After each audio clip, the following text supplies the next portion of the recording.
Now, from the year 1913, when his mother died, to the year he died, 1926, Harry Houdini tried to discuss with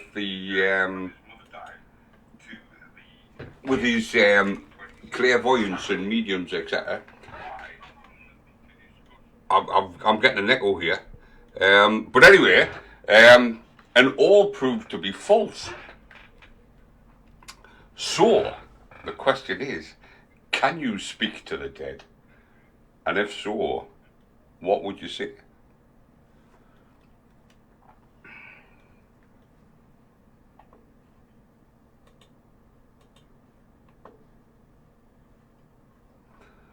So obviously there's been a lot of people who have tried to speak to the dead. You've got your spiritualists. I'm getting a lot of echo. You can't hear me, right? That might be why. Right, can you hear me now?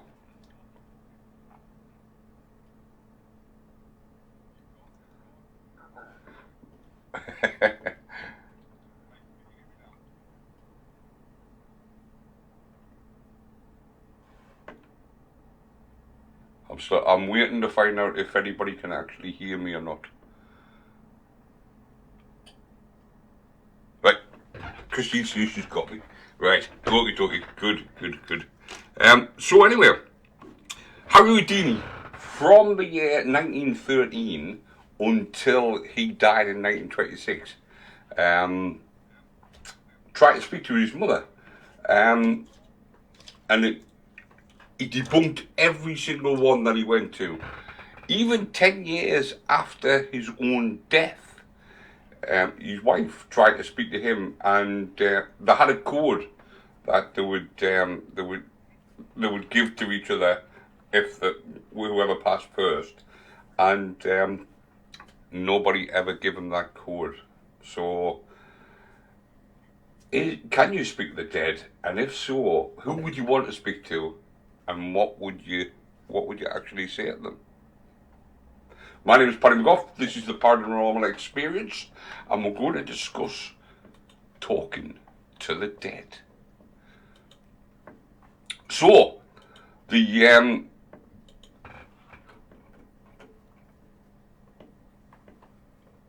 so psychics are the people who who purport to be able to speak to the dead. Now they come under different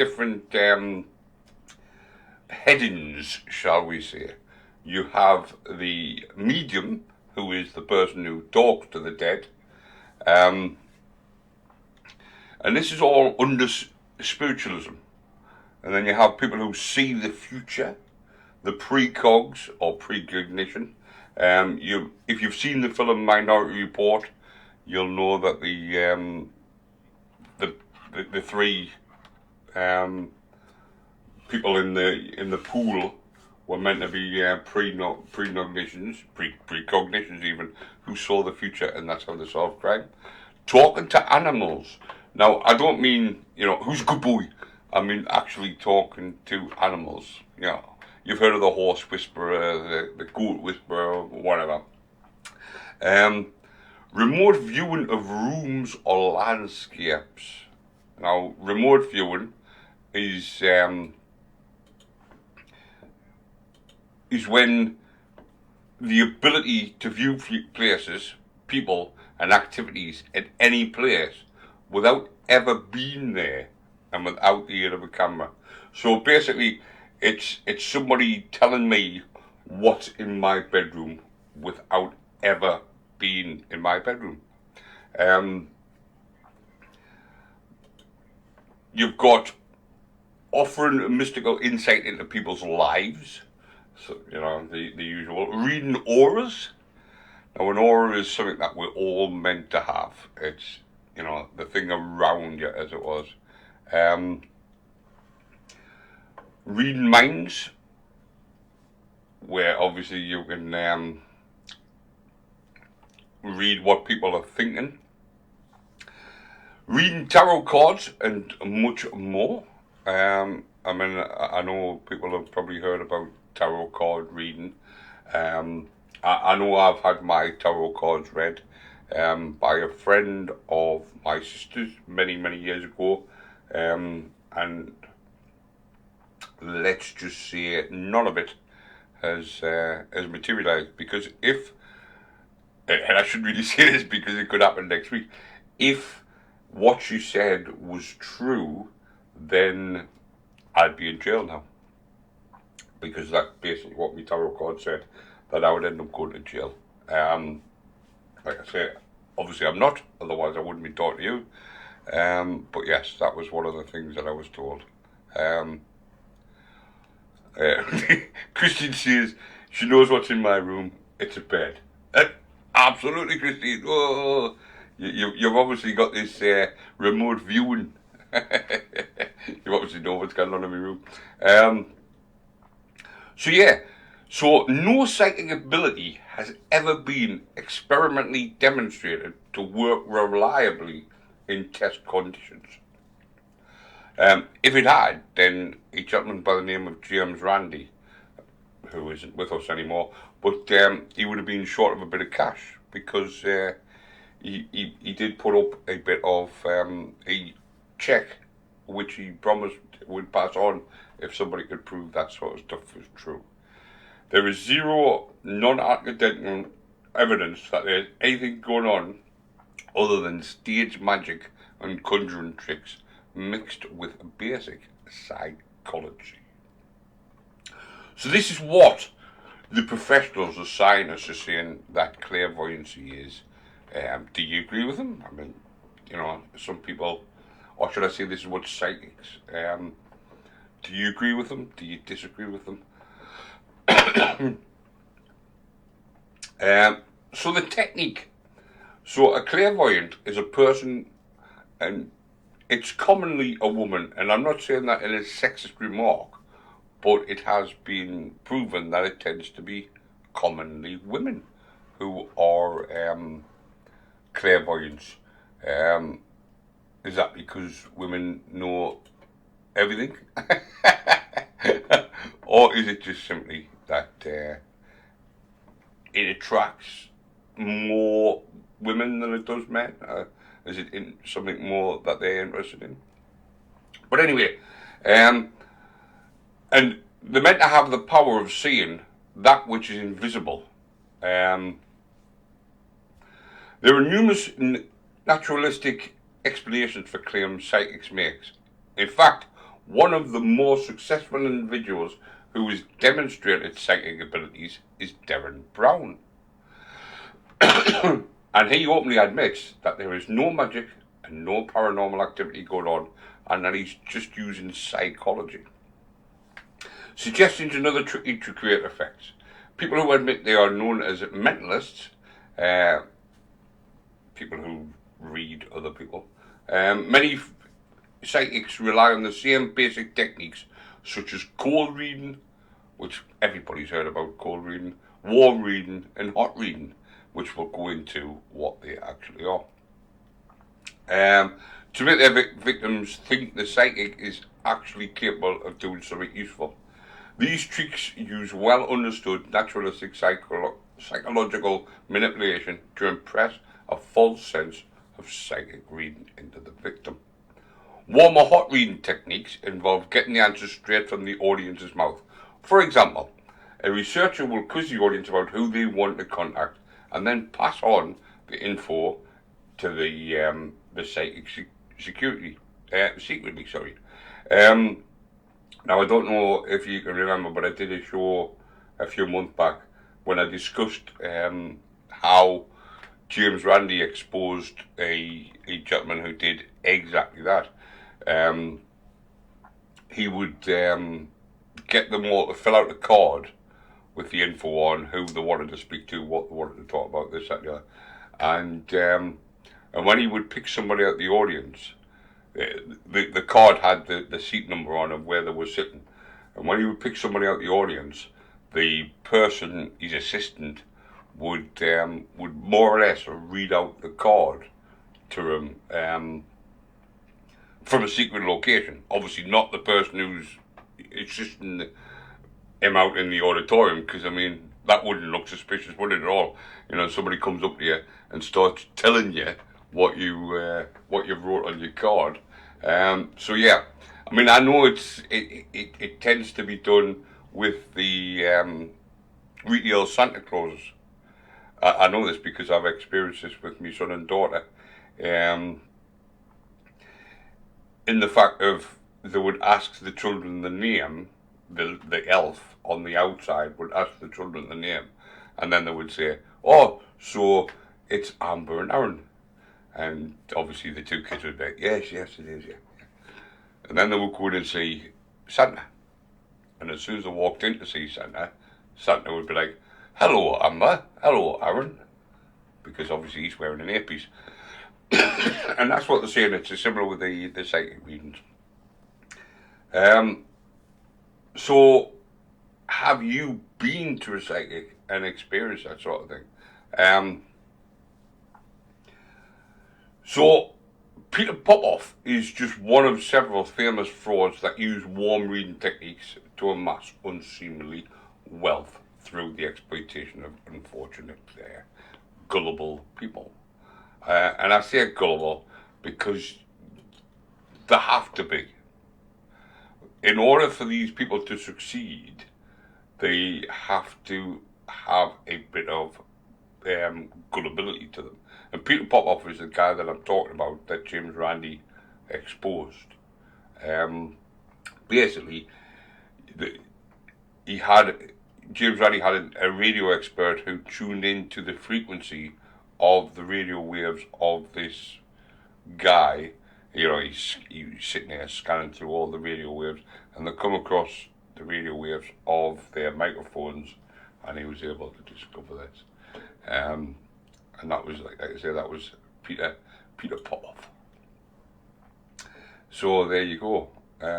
All psychics real. Since giving readings is not always profitable enough for more, let's say, popular ones, some psychics and other wizards have created programs or teaching courses to sell to people who believe they can garner magical powers as well. Of course, nothing really happens after finishing the program, but the student will be officially certificate, and they'll try to pretend to be a real psychic for a while to justify the enormous amount of money they have wasted on the program. Now I know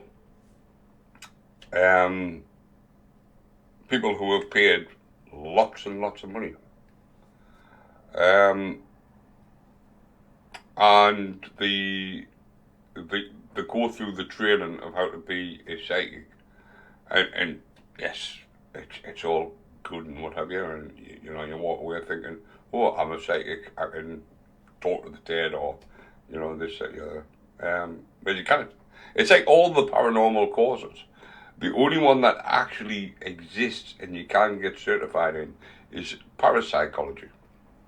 But that's because you're using the paranormal. It's sort of part of psychology where people are experienced paranormal, and therefore it's causing psychosis. And so that's a real thing. Everything else is false, is what the scientists say. So anyway, the answer is I saw they had a plan first who gives the next person card. When they tell stuff, plan says yes to all, then they read the card for the second person. There's always one card in front. Absolutely. And Chrissy says, never been to any of these shows, always one-to-one, and always the same medium. Now, I understand that, Christine. The problem there is, have you, and we'll go into cold, warm, and hot reading later on, have you given them something for them to work on? Now, remember, my opinion is exactly that. It's an opinion. I'm telling you what scientists are saying. Scientists are saying that it's hocus pocus. But you might believe in that sort of thing. It's like astrology. A lot of people believe in astrology. Some people don't.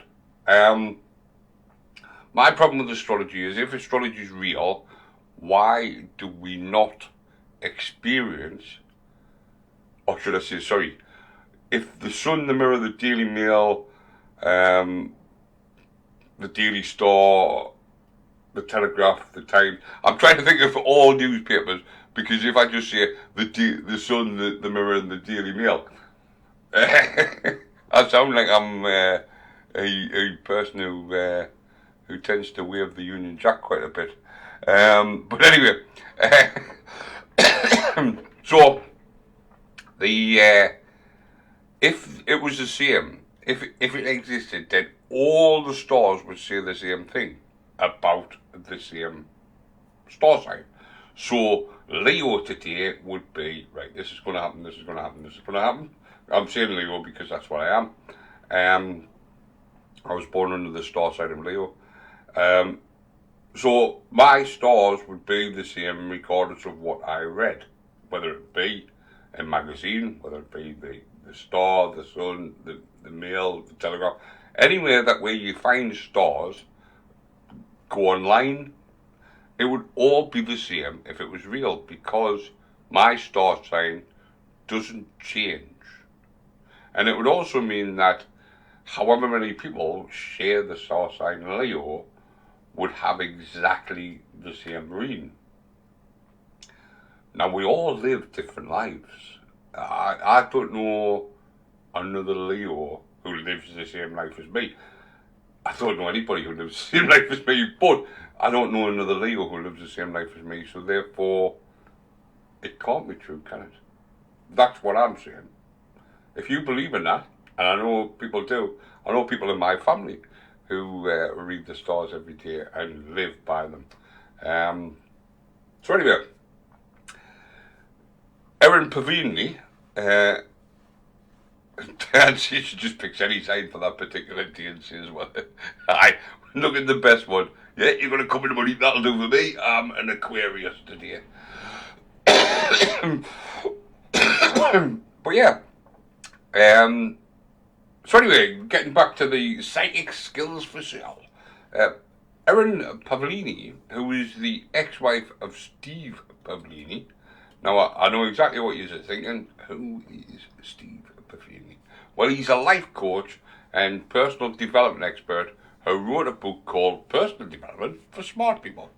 Well, his ex-wife, Erin, offers a training course for, and here we go, $3,000. The course involves learning how to contact people's spirit guides, which have been proven not to exist, and how to read people's chakras, which also have been proven not to exist. So therefore, you're out of pocket £3,000 for nothing.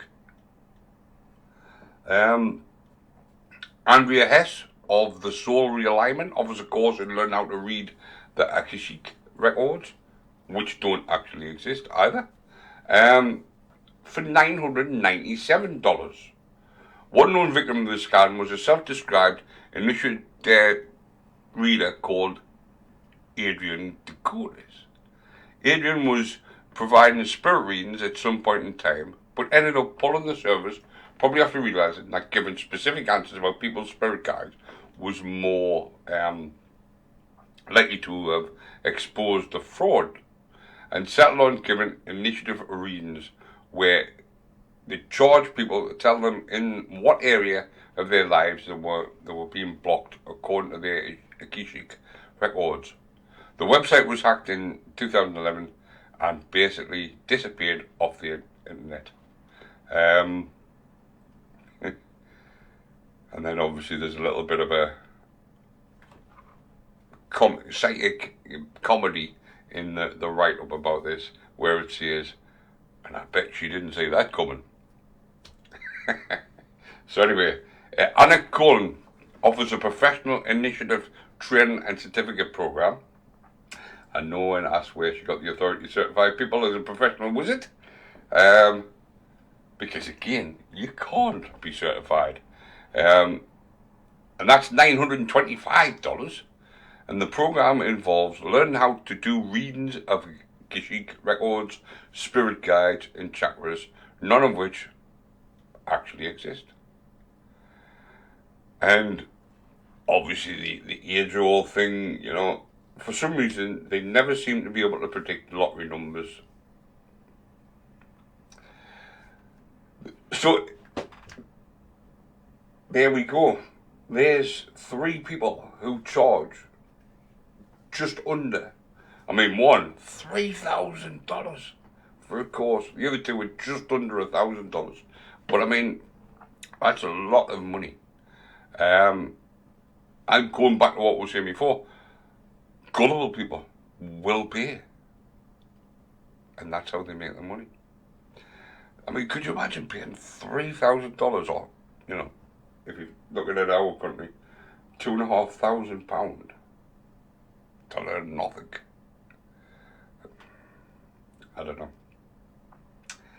So that's the psychic who, as I say, they come under different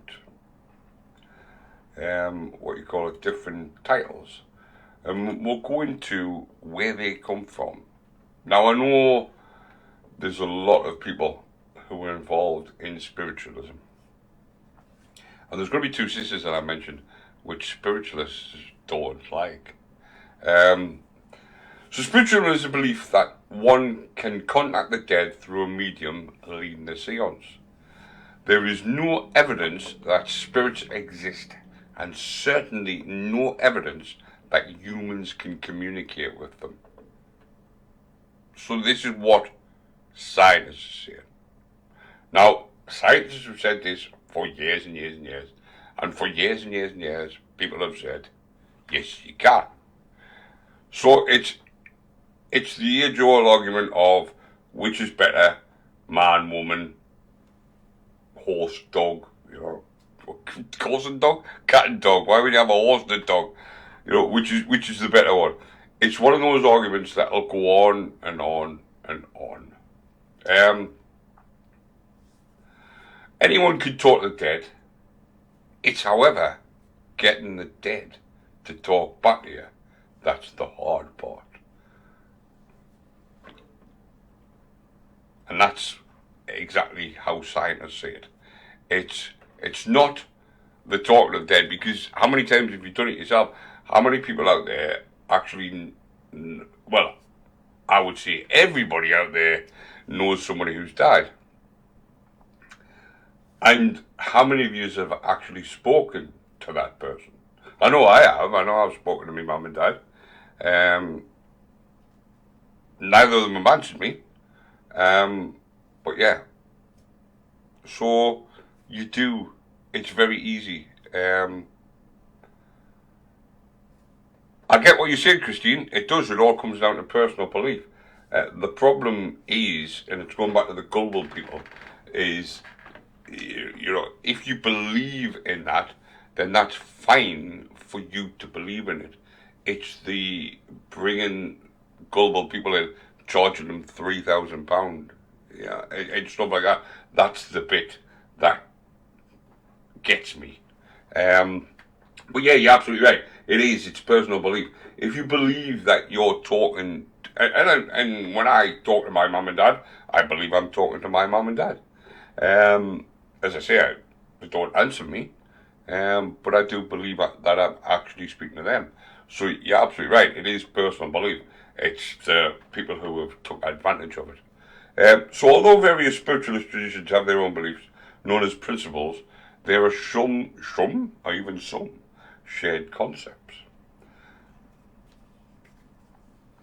Absolutely, yes, that's extortionate. It absolutely is. So the shared concepts are a belief in spirit communication, a belief that the soul continues to exist after the death of the physical body. Now, you're actually taught this, regardless of what religion you're from. Because as a Catholic, I was taught that my soul would spend time in purgatory to atone for the sins that I'd committed on earth before it would be allowed into heaven. So all religions have their own form of the soul continues to exist after death.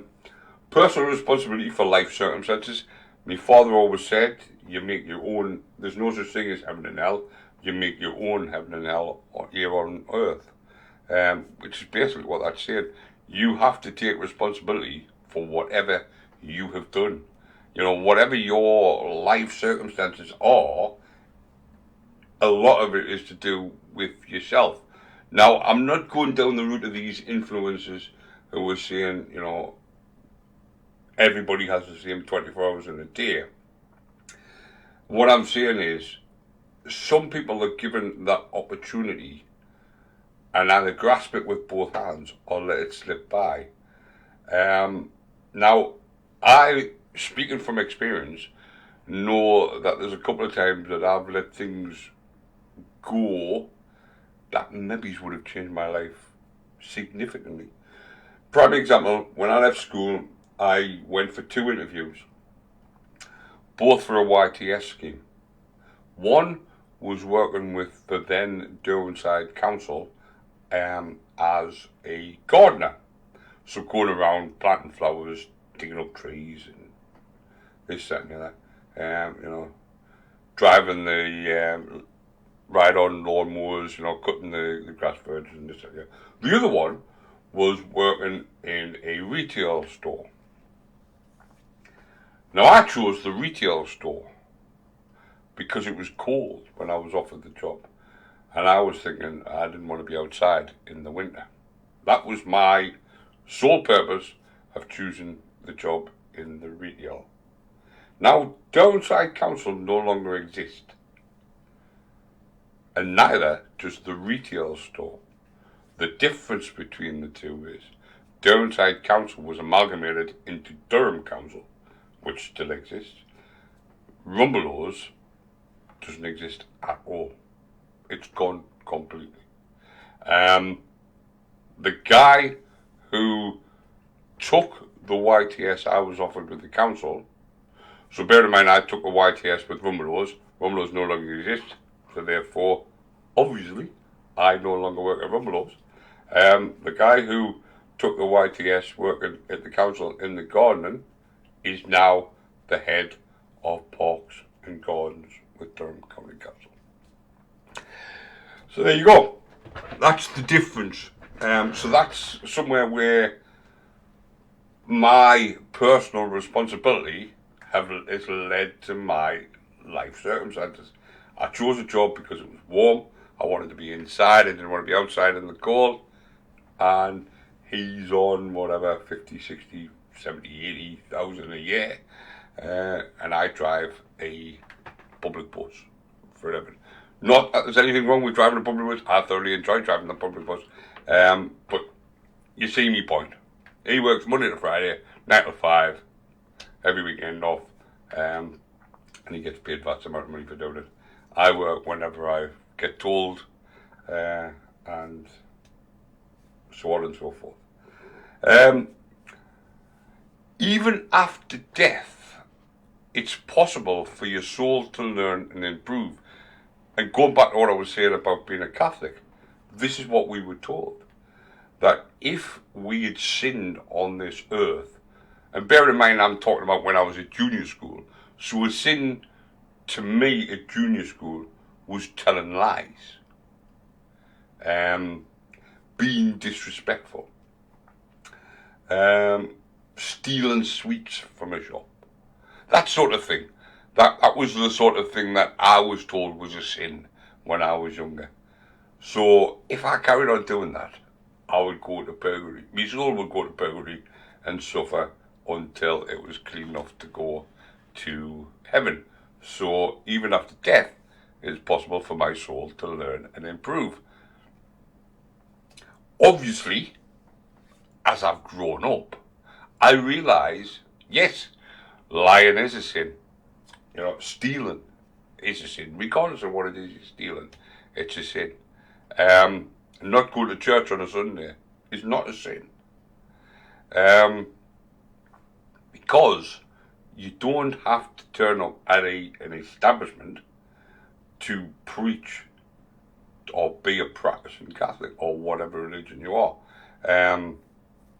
Obviously, that's the best place to be because you're with other people doing the same sort of thing. But it's not something you have to do. So not going to church on a Sunday is not a sin, as long as you still follow your religious beliefs, etc. But this is the sort of thing you learn as you grow up. When you're younger, obviously, you get told this is a sin, being disrespectful to your parents is a sin. Absolutely, of course it is. But where do you draw the line between disrespectful and not being disrespectful? And just, what's the word I'm looking for? Make them aware that what they're doing is wrong. Because let's face it, all parents aren't great. We hear about it every day in the news. There was a picture I saw on social media earlier on of lots of premature babies being left behind in the war. I'm not going to go into the war. That's, I'm not going down that route. But my point I'm making is that there was babies who were left in hospitals because the parents had run off. Now, I'm not saying every single parent of every single child had done a runner. Sadly, some of them might have been killed. But the point was, these babies had been abandoned. Some would have been abandoned because the parents would have thought, me, and done a runner. Some, sadly, would have been abandoned because the parents were no longer able to look after them. But that's what I mean by not all parents are good. Obviously, you hear about child abuse cases as well. And it tends to be the boyfriend of the mother. Again, not a sexist remark. Look through news stories and you'll see it always, and the mother allows it to happen. There's a famous film called, has Farrah Fawcett Major in it, and it will come to me. But it's where she sets fire and kills her children. Is it fire in the bed or something like that? I can't remember. But anyway, she kills her children because she wants to be with a man who doesn't want kids. So her pleasure is more important than her children's lives. So this is what I'm saying.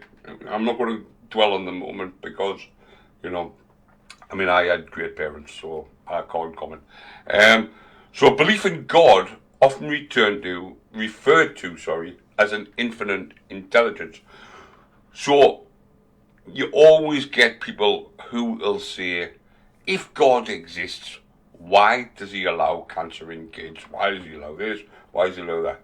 And you'll get people who go, it's not I'm not powerful enough to question God. Is that something that we've been indoctrinated into over time? Are we in these people who have followed religion all their life? And I know people who have literally followed religion right the way through their entire life and lived by their religious beliefs. Are they so indoctrinated into that religion that they look at God as an almighty being who can't be questioned? But isn't that, as a human, what we should be doing? Should we not be questioning things like that? Now, I'm going to have loads of religious freaks attacking me in this, that, and the other. But that's not what I mean. I'm just saying, why should we take what is the word of God as gospel? Should we not question it?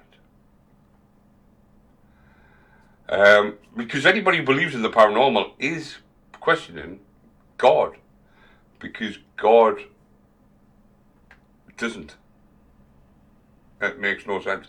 But anyway, and then the natural world considered as an expression of said intelligence. Going back to what my father said, heaven and hell is on earth. It's what you make of it.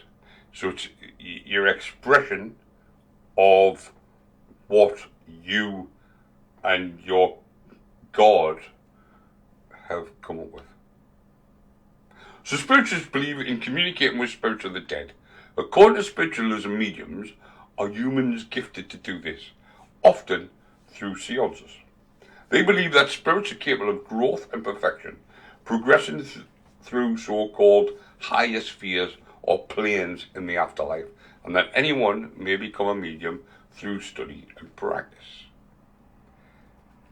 And this is where you get your $3,000 course from. Now, can you train somebody to speak to the dead? We've already said that you can't because it doesn't exist, as in scientifically. But if we go down the paranormal route, is it something that's trainable? Can you train somebody to speak to the dead? So anyway, so the history of spiritualism. The origins of modern spiritualist movement can be traced back to the 19th century.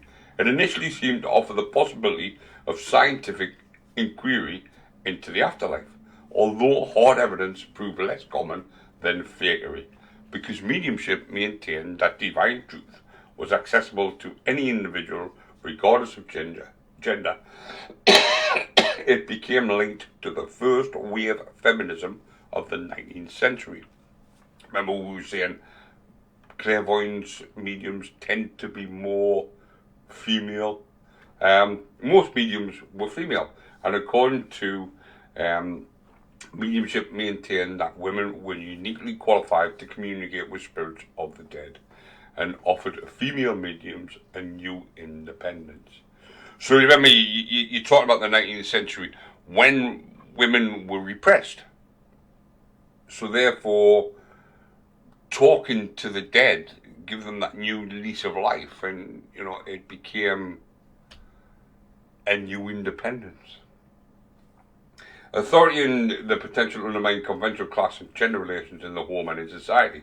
It also became linked with other social reform movements around the time, such as the abolition of slavery and various proto-social utopian movements, such as the Fouriettes. In addition to evident quackery, there is more bodily side to the history of spiritualism. Many female mediums of the 19th century took part in sexual activities with their male audience in the seance room. Eusebia Palladino and Eva Carrera were both known for their erotic and sexual behaviour in the seance room. Now we'll not go into that, but somebody who you may have heard of, especially if you follow the paranormal world, is the Fox sisters. Now in Hydesville, New York, in 1848, in the farmhouse of John D. Fox, it was allegedly filled with mysterious rapping sound, as in, tapping, not as in somebody, doing up the Christmas bars, or doing a bit of Kanye West and, that sort of rapping, Eminem sort of stuff, but actually like rapping as in, that sort of noise. The noise created a buzz throughout the town, and the farmhouse became a local phenomenon. Two of the Fox daughters, Margaret and Kate, who it seemed as if the noises were more centralised around them, attributed the sound to a spirit named Mr. Splitfoot. Bear that name in mind. And eventually a pattern was established to the knocks in response to questions, whereby one knock meant yes and two knocks meant no, which is where the knock once for yes, knock twice for no comes when you see it in like sort of, what you call it, um, spooky films. Obviously, it became a bit of a joke because it was like, is there anybody there? Knock once for yes, knock twice for no. If they knock twice, somebody's got to be there to knock twice, haven't they? So, that sort of thing became a bit of a joke. But yes, that's where it came from. It came from the Fox sisters. Knock once for yes, twice for no. That was obviously just answer questions. Leah Fox, the older married sister of Margaret Kate, returned home from a visit and discovered that the town was fascinated with these raps. Since it's a great money-making scheme, see, it always seems to lead down to the money. She took her sisters on the road to Rochester and founded the Society of Spiritualists. So spiritualism was born because of the Fox sisters.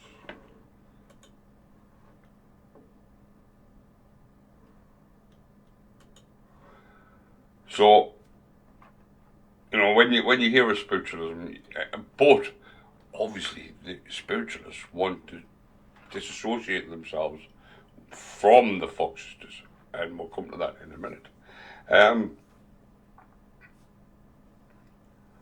So, as the spirits seemed to follow them, people in Rochester could, for a price, again, it's going to cost you, ask the spirit yes or no questions.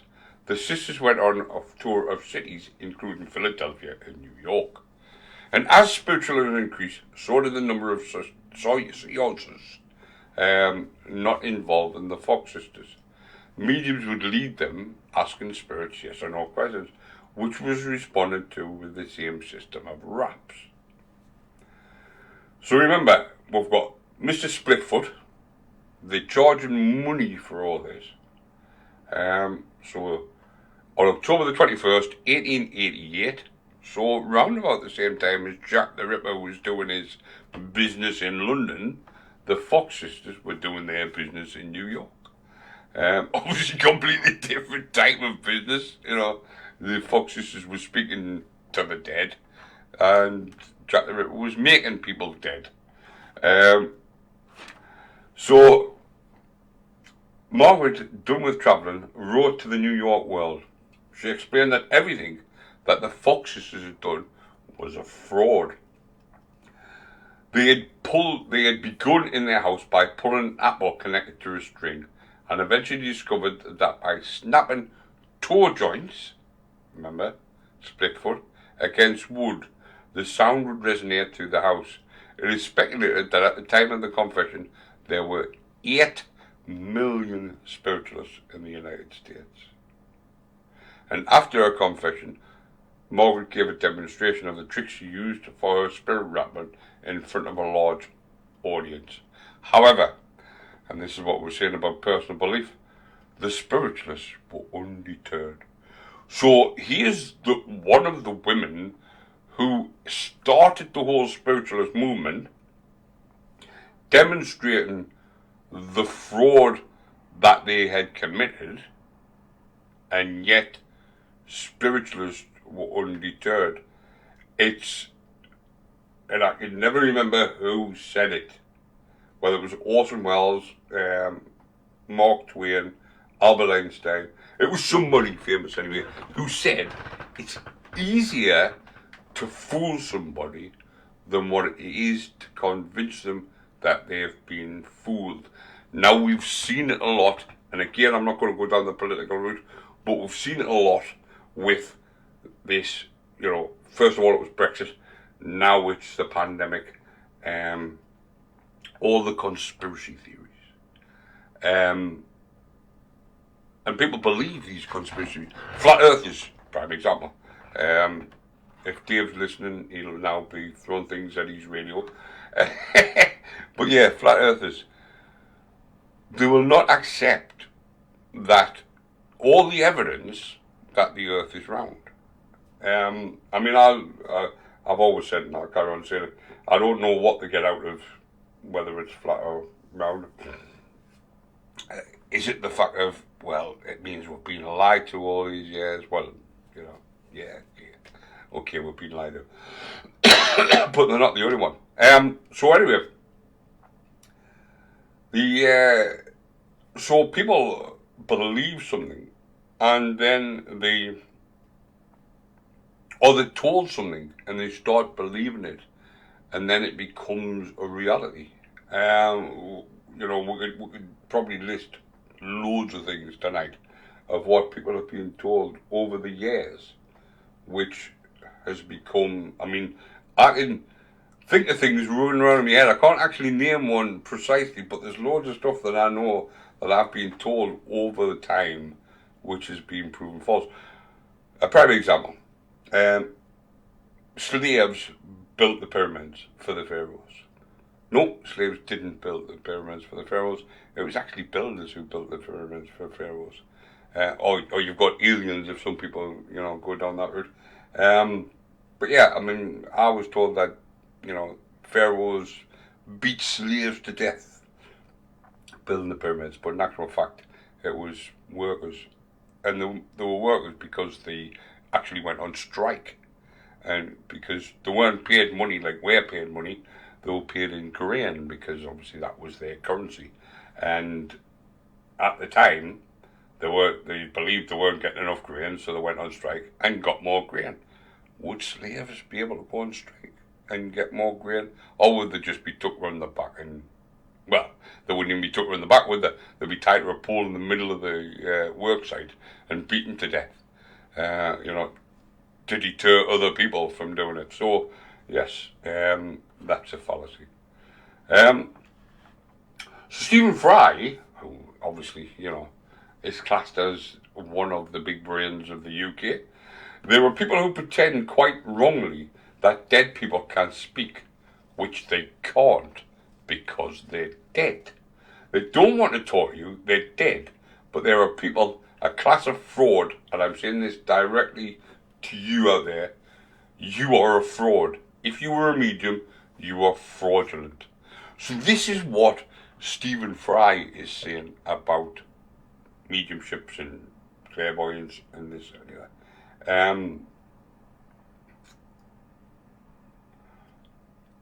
Now, we've discussed how people make money from it. £3,000 for a course. And you're probably going to hear me repeat that quite a few times tonight, because I just can't believe that people pay £3,000. I do actually know people who have paid lots of money to learn to be a medium. But we're fast approaching the news. So, as I said earlier, we've got the cold reading and the hot reading and what have you. But just to give you a little bit before we go, there are now over 300 spiritualist churches in the UK.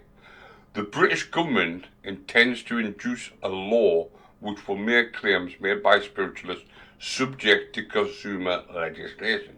Consequently, if a clairvoyant charges an individual for services, that consumer subsequently deems those services to be defective, then the consumer will have the legal right to seek compensation and damages. So basically, if you go to see a medium or a spiritualist and they say to you, your mother sees this, and this, and you can prove, I suppose it's the same as, when you buy something from a shop, and you can prove it doesn't work, you can take it back. So if the spiritualist tells you something that is false, and they have charged you, and I know some people charge, I picked up, when I was a taxi driver, I picked up 4 women who'd been to a spiritualist that night, and they'd been charged £45 each. That's £180 that woman had earned in a couple hours. I wish I could earn £180, 90, if we say 2 hours, £90 an hour. I wish I could earn £90 an hour. And then I bet the taxman never saw none of it. But we're not going to go down that route. So these four women had spent £45 each to go and speak to this spiritualist. If this spiritualist, or if any of them had decided that what they were told, which they all pretty much did, because they all pretty much said that she was starting rubbish. Well, if this new law comes in, it means they can then sue her for that money and get their £45 back, or if all of them sue her, get the £180 back. So that's what the government think of spiritualism, and the fact of they treating it like an ordinary run-of-the-mill, what do you call it? Like any other business. If something's not right, then they'll obviously say so, and therefore you can't what you call it. We can claim the money back for it, which is obviously going to be great for spiritualism, isn't it? Great for people who are fraudulent, because there is people out there. I mean, I know a woman, sadly, she's no longer with us. Mind you, if the spiritual world is real, she might come punch me in the face or something whilst I'm on there. But I know a woman who was in a spiritualist world, spiritualist church, because she reckoned she could talk to the dead. Now, I also know people, and she was a member of the church, as in she was part of I don't know what it's called in the spiritual world, but she was part of the team. She ran one of the meetings, sort of thing. The committee, or whatever you want to call them. I honestly don't know what they're called in the spiritual world, so I'm not even going to go down that route. But I know somebody who used to go to the spiritual world, to the spiritual meetings, because they believed in it, and as I've always said, that's up to you. And as Christine said, it's personal belief. It is. I'm just pointing out what other people have said. So anyway, these two people that I know, one who went because they believed, and one who went because they said they could speak to the dead. Every single time that this person who believed went to these meetings, this person who said they could speak to the dead said they got nothing. Because they would go to, there would be 5 or 6 of them sitting on this table, and they'd say, right, I'm getting a Julie. And so we go, oh, I know a Julie. I'm getting a Fred. Oh, I know a Fred. And every time they come to this woman, she would say, oh, I'm not picking up anything. Every single time.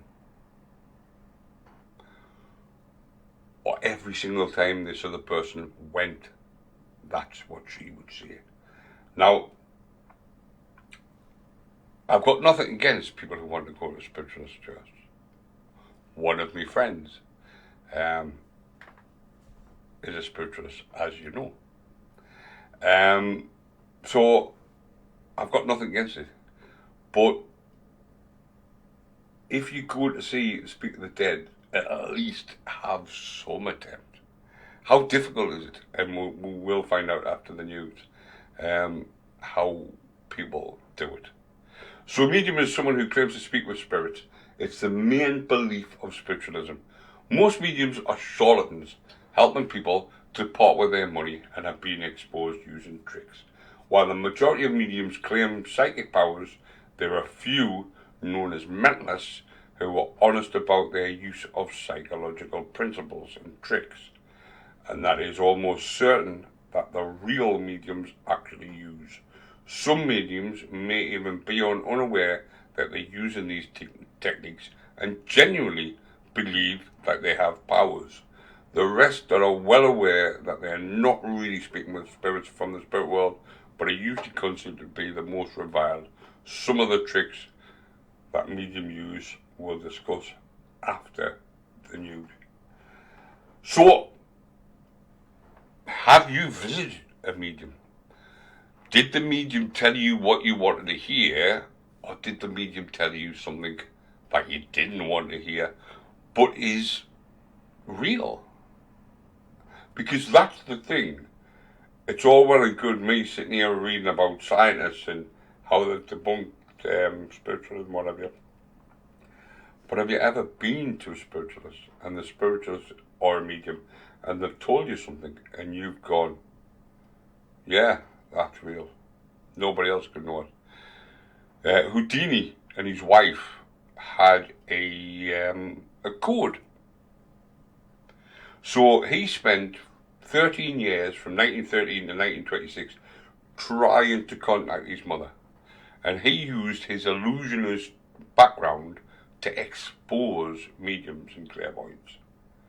After he died, or before he died, obviously, him and his wife came up with a code. Nobody knows to this day what that code is.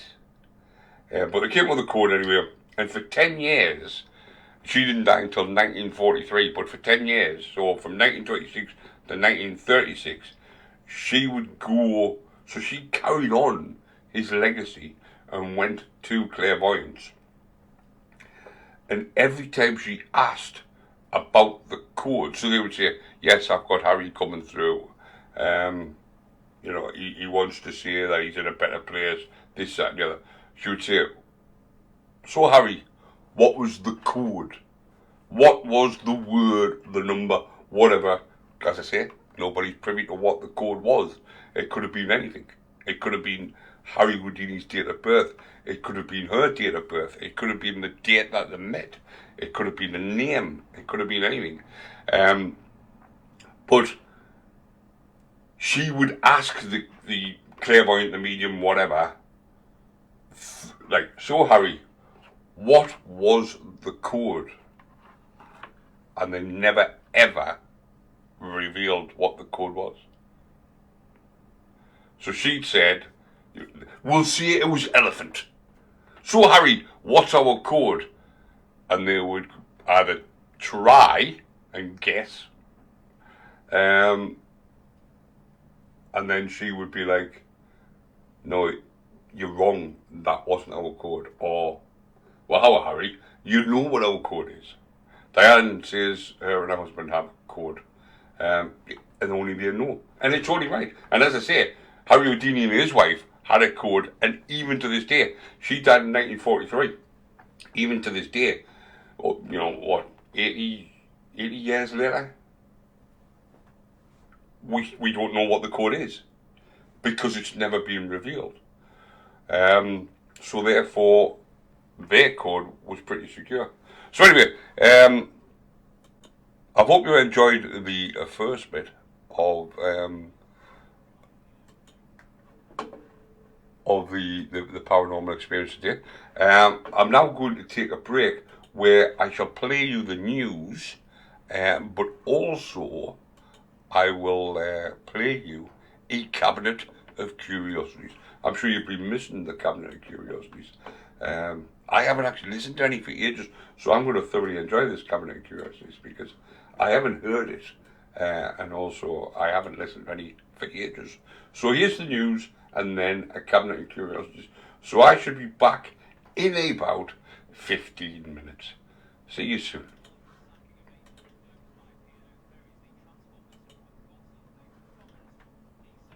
Suspension of their services will cause some disruption, but people will still be able to travel. I should stress that P&O say they are only temporary and that alternative provision will be provided by other operators, to whom I am extremely grateful. Passengers will still be able to travel to and from the UK, including across the Channel, with freight coming in and out of the country. Harrods has insisted it mistakenly sold expensive Russian vodka after it came under fire in Parliament over its approach to sanctions. The Knightsbridge-based department store say its Beluga vodka stock was removed from sale and held in storage ahead of being moved off-site. However, they acknowledged an error in making a sale following an inquiry by a customer. The Crown Prosecution Service say that Metropolitan Police Officer David Carrick has been charged with 12 more sex offences. It now takes the total number of charges he faces to 41 against 11 women between 2003 and 2020. He will appear at Westminster Magistrates Court on Monday. A campaigner who was sexually abused after being groomed online as a child is urging Facebook to abandon plans she believes will make it easier for predators to target children. Facebook's announced plans to introduce end-to-end encryption, so messages can only be accessed and read by both the sender and the recipient, but no one else. However, Rhiannon Faye McDonald thinks this will stop both Facebook and the police being able to flag harmful or concerning content. They're going to have places online where they can operate and identify, groom and abuse children where they aren't going to be caught. There's nobody that can see what's happening to step in. And the new police watchdog's been appointed to lead the oversight of Scotland's police force. Craig Naylor, a 30-year police veteran who is currently the Deputy Director of Investigations at the National Crime Agency, will take up the post of Chief Inspector of Constabulary from Jill Immery. That's the latest from Radio News Hub. I'm Jules Eachbridge. Were you sold solar panels on the basis they pay for themselves, be self-funding, or even make you money? If you bought solar panels in the past 6 years with a loan or credit card and they failed to live up to expectations, then you may be entitled to compensation. At True Solicitors, our average settlement paid to our customers is over £4,600, and in almost all cases, our clients get to keep the panels. Start your no-win, no-fee claim today. Text SOLAR to 66777. Text SOLAR to 66777 now. Our world is full of the unexplainable. And if history is an open book, all of these amazing tales are right there on display, just waiting for us to explore. Welcome to the Cabinet of Curiosities.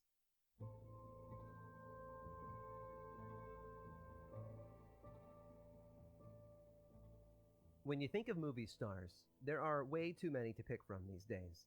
Then each year, it seems, those names and faces get swapped out for a brand new crowd.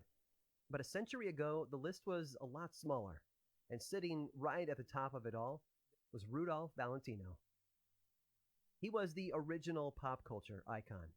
Born in Italy in 1895, he came to New York in 1912, where he worked odd jobs bussing tables and gardening. It wasn't until he was hired as a dancer when his luck started to change. He found work in a traveling musical that took him from New York all the way to California, where he went on to pursue a stage career. Although he'd only ever performed in front of live audiences up to that point, another actor took one look at Valentino and suggested he try his hand at films. With his striking good looks and his knack for wooing the ladies, Rudolph Valentino became known around Hollywood as the Latin Lover, and eventually only by his last name, Valentino. He came up in the era of silent movies, of which he performed in almost 40. Unfortunately, like other notable film legends, such as James Dean and Bruce Lee, Valentino's career was cut short. He died at the young age of just 31. Over 100,000 people lined New York streets to pay their respects to him. There were reports of suicides by mourning fans, as well as a public riot. However, as strange and unexpected as his passing was, the circumstances surrounding it were even stranger. In fact, Valentino's death may have been the first of several linked to one common culprit: a ring. That's right, a tiny piece of jewelry he wore on his pinky. He bought it in San Francisco from a shopkeeper with a dire warning. The ring, a silver band with the stone in the middle, was cursed. Valentino didn't want to hear it. He was a success now, and he wanted something to show how far he'd come. He purchased the ring, despite the owner's cautionary tale, and it quickly became his signature. He wore it in publicity photos, and even in his motion pictures, most notably 1922's The Young Raja. It was a commercial and critical flop, the first of several for the young actor. His next 3 films were all box office disappointments, despite Valentino's immense talents and dashing good looks. It seemed like the shopkeeper had been right. The actor's signature ring had been holding him back. Unfortunately for Valentino, it was too late to do anything about it. While on tour to promote his last film, The Son of the Sheik, Valentino came down with a case of bleeding ulcers and required surgery. At first, everything seemed to be okay. but doctors discovered he developed an infection known as peritonitis, an inflammation of lung tissue leading to fluid buildup inside the lungs. Nothing could be done. His condition got worse, and by the end of August of 1926, he was gone. The ring, however, did not go with him. Instead, it was passed down to his lover, another actor, Pola Negri, but she immediately fell ill after taking possession of it, and her career suffered. She managed to survive, but passed the ring on to singer and actor Russ Columbo. Columbo had been described as a doppelganger of sorts to Valentino, and it turned out to be true in more ways than one. Days after he accepted Negri's gift, Columbo died after a bizarre shooting accident involving a friend. The ring then bounced to another of Columbo's acquaintances, a man named Joe Casino, who was so afraid of the curse he locked the ring away and refused to take it out for anyone. But the allure proved to be too great, and even Joe succumbed to its call.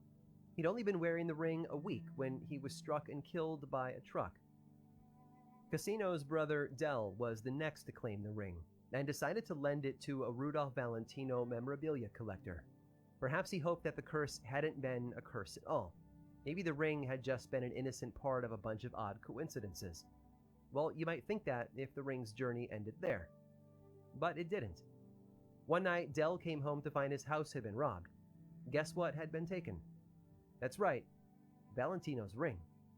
The thief was quickly caught by police, though, but didn't go quietly.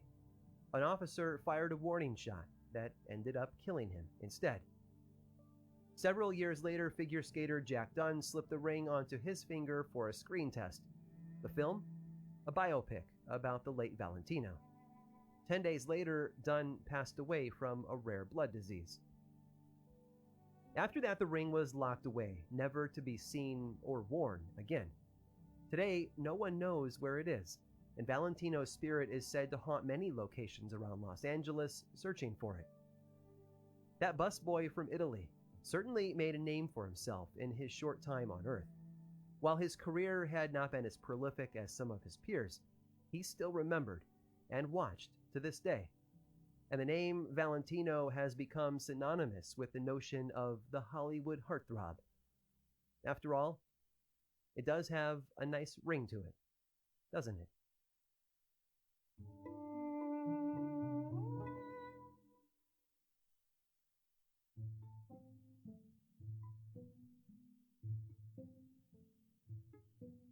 We're taught from a very young age that lightning never strikes in the same place twice. But lightning is unpredictable and controllable, and it lacks an agenda. You might say that lightning is definitely not a serial killer, because serial killers do have an agenda. They can and do hunt the same areas for new victims. They often have a particular victim type, or a compulsion for what they do or who they do it to.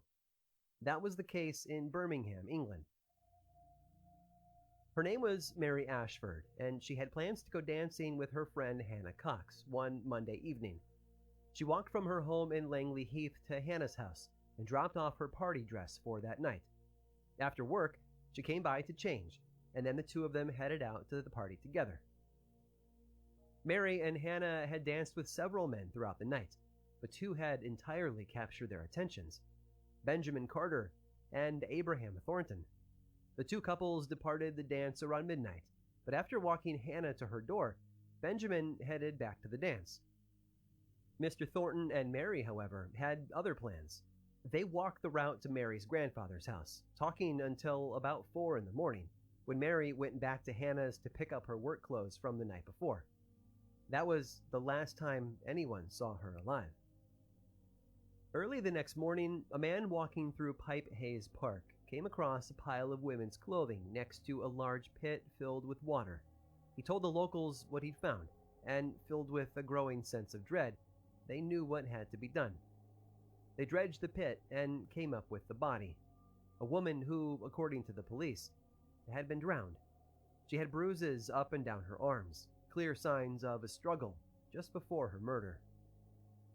Beside the pit, authorities also found 2 sets of footprints in the mud.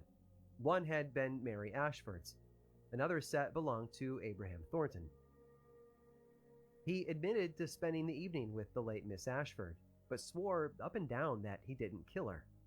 The police didn't see it that way, and despite having no evidence beyond his muddy footprints, Thornton went on trial for her murder. He was their only suspect, and his odds of beating the rap were slim. Everyone, especially the public, thought that he was guilty, but public opinion was not enough to build a case upon. The police just didn't have the evidence to convict him, and Thornton was acquitted of the charges. Even after numerous petitions for retrials by Mary's family, it could never be proven that he killed her. When one of Mary's brothers attempted to ask the judge for a retrial, Thornton defended himself by dredging up a piece of medieval law that allowed him to challenge Mary's brother to a trial by battle. If he won, he would be acquitted. If he lost, then he would be hanged. Mary's brother refused the challenge, and Abraham Thornton was once again a free man. Then, another body turned up. She was found in the same place, Pipe Hayes Park, under the same circumstances. Her name was Barbara Forrest, and she worked as a nurse at a children's hospital. She too had been assaulted and strangled after a night of dancing. And guess where the police began their questioning? That's right, with a man named Thornton. As it turned out, he'd been her co-worker at the children's home, and there was blood on his pants. Unfortunately, DNA testing still had years to go before it would be used in police investigations. There just wasn't enough evidence to convict him, and Thornton walked away without ever seeing the inside of a cell. People close to the victims remember both women feeling uneasy about their lives just before they were taken. Mary had told Hannah's mother she had bad feelings about the week to come. Barbara Forrest had told a co-worker a little over a week before her murder, "This is going to be my unlucky month. I just know it." Both murders had been committed in the same place, using the same method, under similar circumstances, all by a man named Thornton. But it wasn't the work of a serial killer, and we know that to be 100% true. Why? Because Mary Ashford was murdered in 1817, while Barbara Forrest's death occurred much later. 157 years later, to be precise. I hope you've enjoyed today's guided tour of the Cabinet of Curiosities. Subscribe for free on Apple Podcasts or learn more about the show by visiting curiositiespodcast.com. This show was created by me, Aaron Mankey, in partnership with How Stuff Works. I make another award-winning show called Lore, which is a podcast, book series, and television show, and you can learn all about it over at theworldoflore.com. And until next time, stay curious.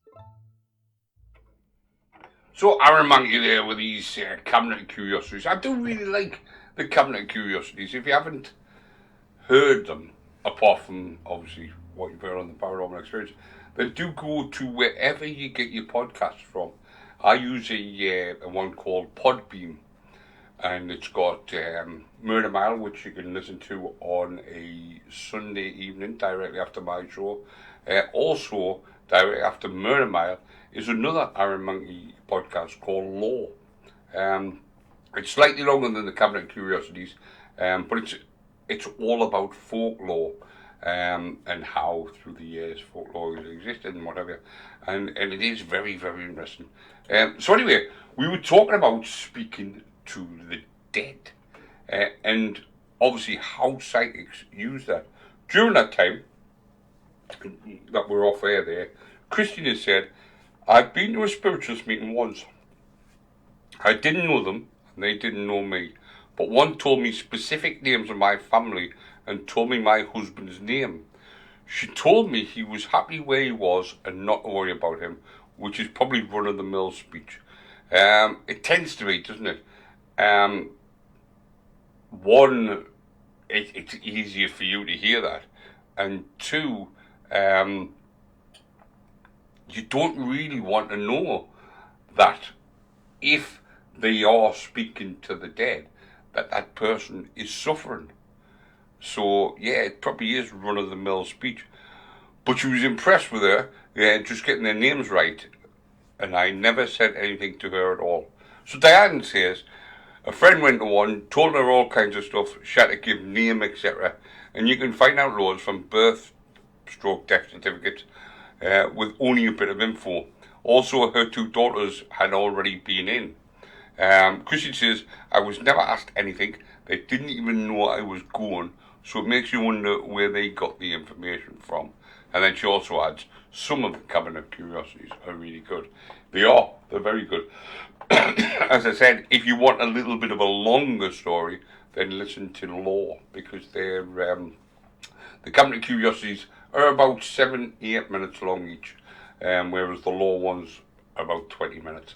And as I say, you can listen to Murder Mile on a Sunday evening. That's all murders that are, because for those who don't know, and you may find it strange, the City of London is only a mile square. The Borough of London is a lot bigger, but the actual City of London is only a mile square. And that's what Murder Mile is about. It's about murders that have happened in the City of London rather than the Borough of London.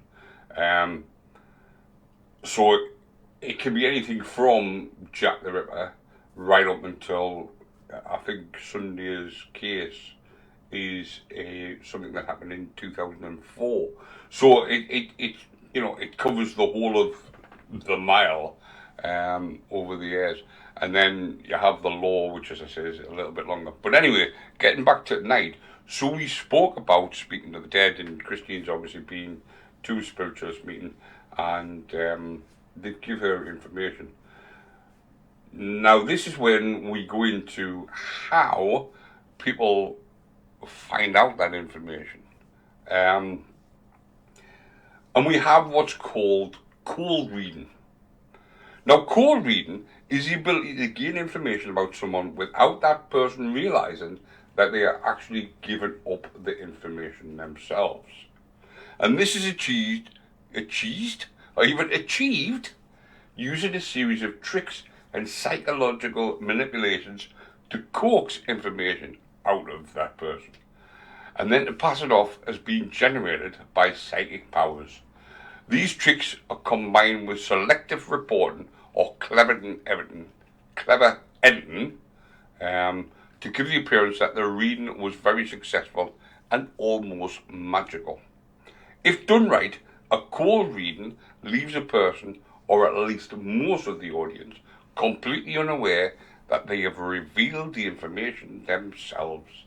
This trick is used mostly by psychics who claim supernatural powers and faith healers, but also by con artists, mentalists, and ironically, debunkers too. The term cold reading refers specifically to a situation where no information is known to the reader beforehand, and so the appropriate facts are extracted during the reading only. This is in contrast to a hot reading, where information has been actively gathered before by the reader and their accomplices, or a warm reading where only some of the information or a few pointers are known to the readers. So we'll go through some of the techniques that are used. Now, I'm not saying that these are the techniques that were used for yourself, Christine, but it could well have been. So let's see.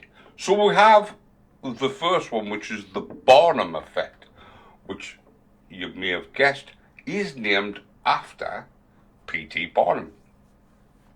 It is also known as the Forer effect because that was the psychologist who first described it experimentally. So the Barnum effect relies on natural tendencies of people to assign detail and specific meaning to generalized statements or events. So ideas can be presented in such a way that they are pretty much true for everyone or all-encompassing, such as, while you sometimes spend hours talking to people, on other days you can be quite content with your own company. Now, if somebody said that to me, I would say, you're 100% right.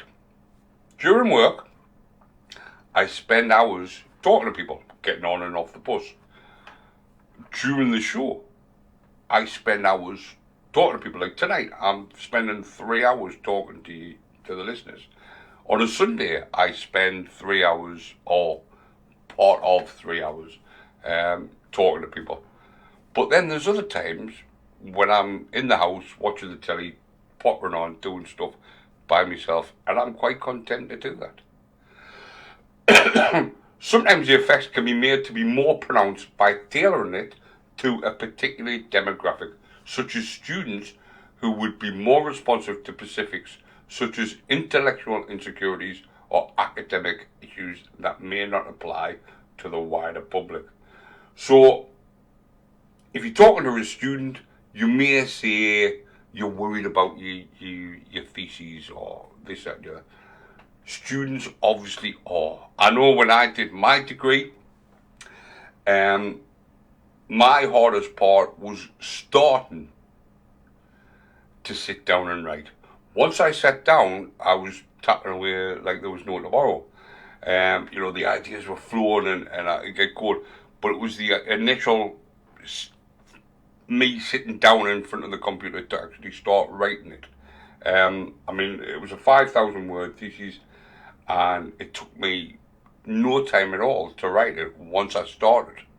And once I started, I was there for 2 or 3 hours at a time writing. But it was just getting started. So it took me weeks to actually sit down in front of the computer to do it. But when I sat down in front of the computer, it took me only hours to write it. Because I had so much going through my head at the time of what I was going to write, what I was going to write about, and this, that, and the other. It came down to, my thesis was about violent crimes and what causes them. And there's so many violent crimes in the world, sadly, that I had such a wide area to choose from.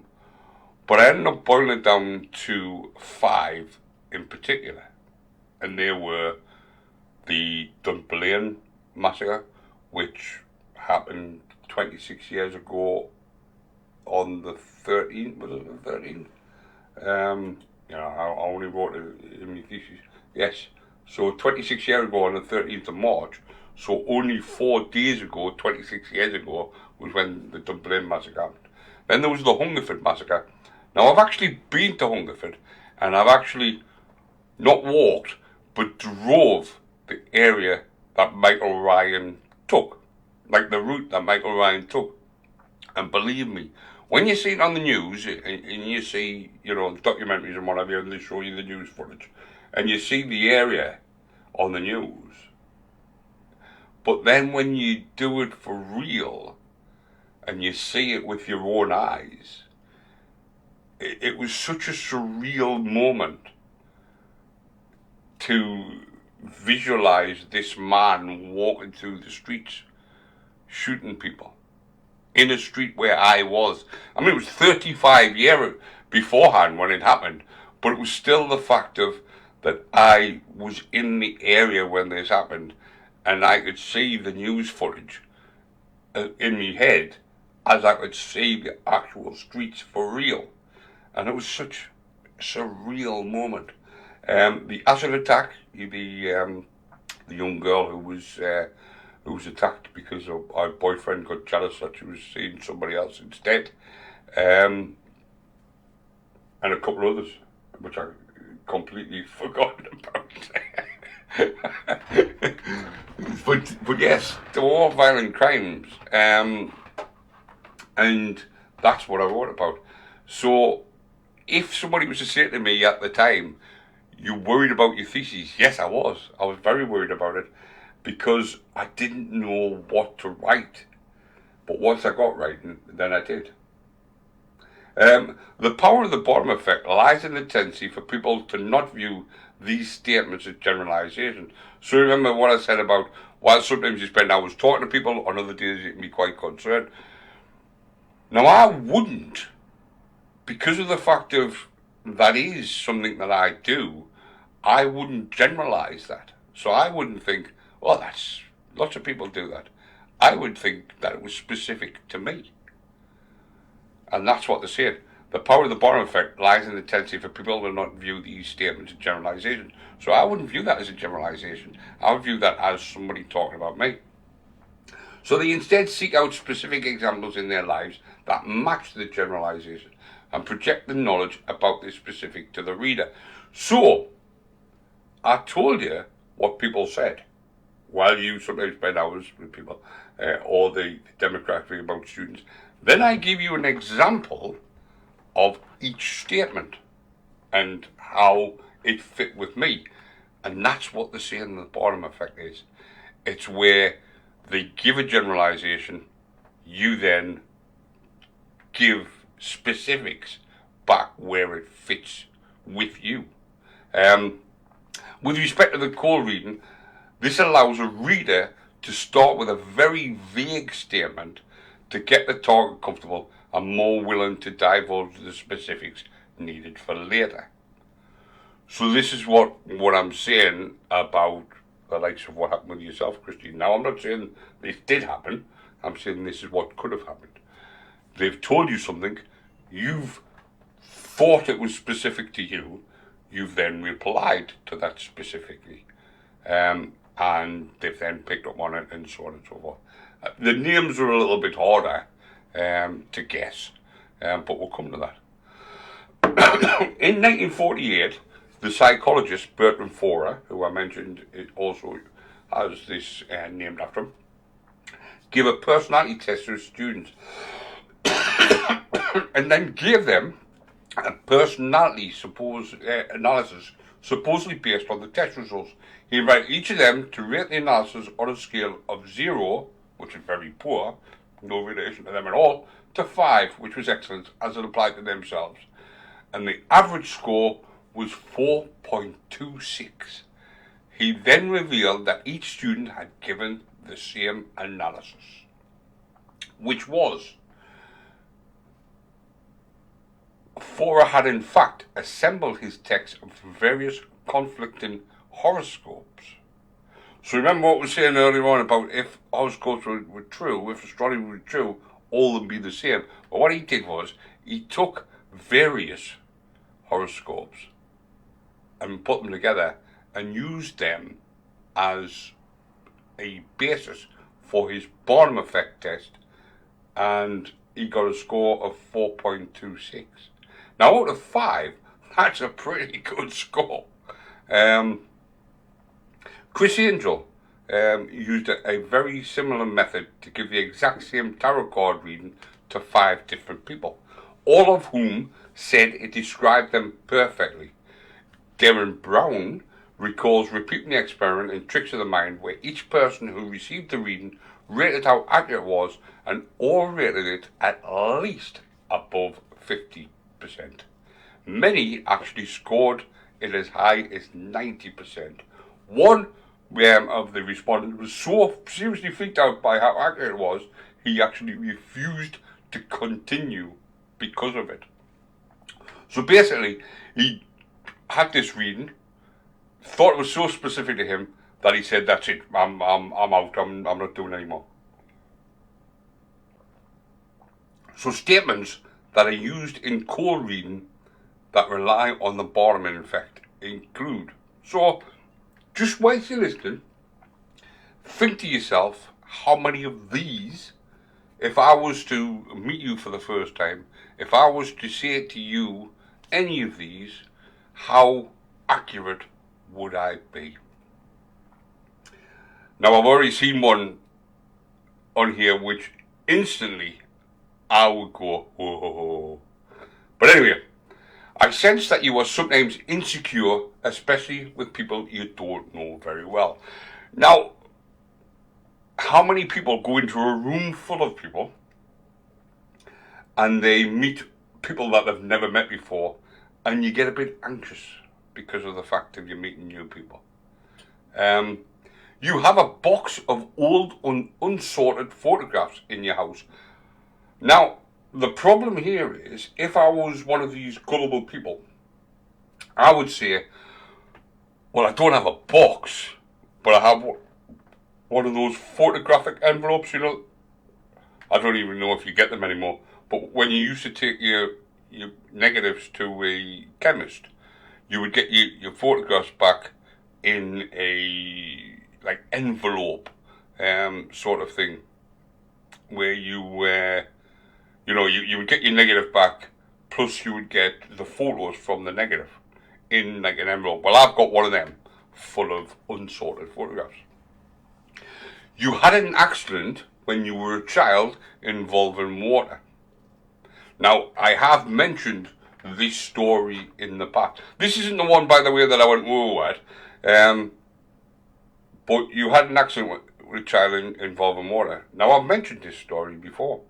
In the fact of, I had a brand new t-shirt, and we were on holiday in Crimson Dean, and there was a little paddling pool, an outside paddling pool, and Diane and me went in the pool, and my mother said, before you go in, take your t-shirt off, because it was brand new. And I've gone, no, I'll be fine. Within seconds of stepping into this paddling pool, because it was an outside paddling pool, it had moss on the bottom of it. Well, as soon as I've stepped on the moss, I've slipped and I've gone under the water. Well, Diane, obviously, I'm now drowning. Diane's got a hold of my t-shirt and she's trying to lift me with my t-shirt out of the water, for probably the first time in her entire life, and ever since, she was trying to save our little brother, because I was dying, I was drowning, and so she had hold of this t-shirt and she was trying to lift me out of the water. Well, obviously, every time I was trying to get up, I kept slipping on the moss, so I was going back under. So anybody looking from the outside would probably think Diane was actually drowning me rather than trying to help me. But she was trying to help me out by the t-shirt, but I kept slipping under. So it did look like she was actually just plunging me in the water, like you drown somebody, pull them out, put them back in, pull them out, put them back in. That's pretty much what it would have looked like. But obviously that's not. So I had an accident as a child involving water. You're having problems with a friend or a relative. Again, I can vouch for this. I have a relative who, let's just say, we're not on the best of terms with at this precise moment. And Dad says she could still see me face disappearing under the water. Exactly. And that because I was petrified, But anyway, so you have a problem with a friend or relative. And yes, as I say, there is a relative that we've sort of got a bit of a thing going on at the moment. So yeah, I can relate to that. So I've been in an area where I've been insecure with people that I don't know. I've got a envelope of unsorted photographs. I had an accident with a child involved in water. I've got a problem with a relative. But this is the one that I went, whoa, to. And this is the one that would probably, if I was one of these gullible people, convince me more than the others. Even though I can answer yes to every single one of them, this is the one that would probably make me go, what? And it was my father, or your father, is how they would say it, passed on due to problems in his chest or abdomen. Now, my father died of a heart attack, angina. That's what he died of. So every single one of them, it's true that I can. So these are statements that are used for other people, and yet every single one relates to me at some point. I can see every single one. I can see me in every single one of them. So the bottom effect is one of the few techniques that really does not require any feedback from the person being read. This lack of need for feedback leads to the bottom effect, again being the most common technique used in writing cold readings such as horoscopes. So remember, Chrissy says she would get 3 out of 4. So you've pretty much got more than 50% of them, and you know, and you're sort of like, yeah. So as a side note, the bottom or Forer effect, whichever one you decide to call it, it's entirely you. PT bottom. Some people don't like PT bottom, so therefore they would maybe go down the route of the Forer effect, the psychologist who used it in the experiment, rather than calling it after Bottom. Because I know Bottom, although he was the greatest showman, he wasn't the nicest person, especially as far as these animals were concerned. Because he would glue things, like you would get a monkey and glue bat wings to it, or cut off a monkey's tail and glue it to a dog or something like that. He was, and then the way he treated his animals as well, because he was all about the show. He was definitely a showman. Whether you class him as the greatest showman is a different matter. But he was definitely a showman, so therefore it was all about the show to him. And as I say, he wasn't the greatest. But anyway, so the bottom of the Forer effect isn't exclusively a tactic of deceit. Some use systems such as tarot, and the person take advantage of their vague interpretations as a sort of machine that generates random sweeping generalities. It's a way for the brain to relax and perhaps learn a different way to look at a question. He sold his cousin, Diane says, so that's the sort of person he is. All about money in the show. I don't know the story about his cousin, but yeah, he sold his cousin. And if you remember right at the top of the show, I mentioned a friend of my sister's reading my tarot cards, and if it was true, I'd be currently in jail for GBH. So we'll wait and see. If, however, I pass away and I haven't been to jail, then obviously the tarot cards were wrong. Now another technique is shotgunning. Now shotgunning is a technique that relies on quickly dumping a huge amount of information and being able to read the victim's response.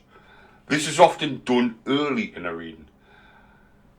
A 19th century artilleryman, the readers will start off by making a ranging shot.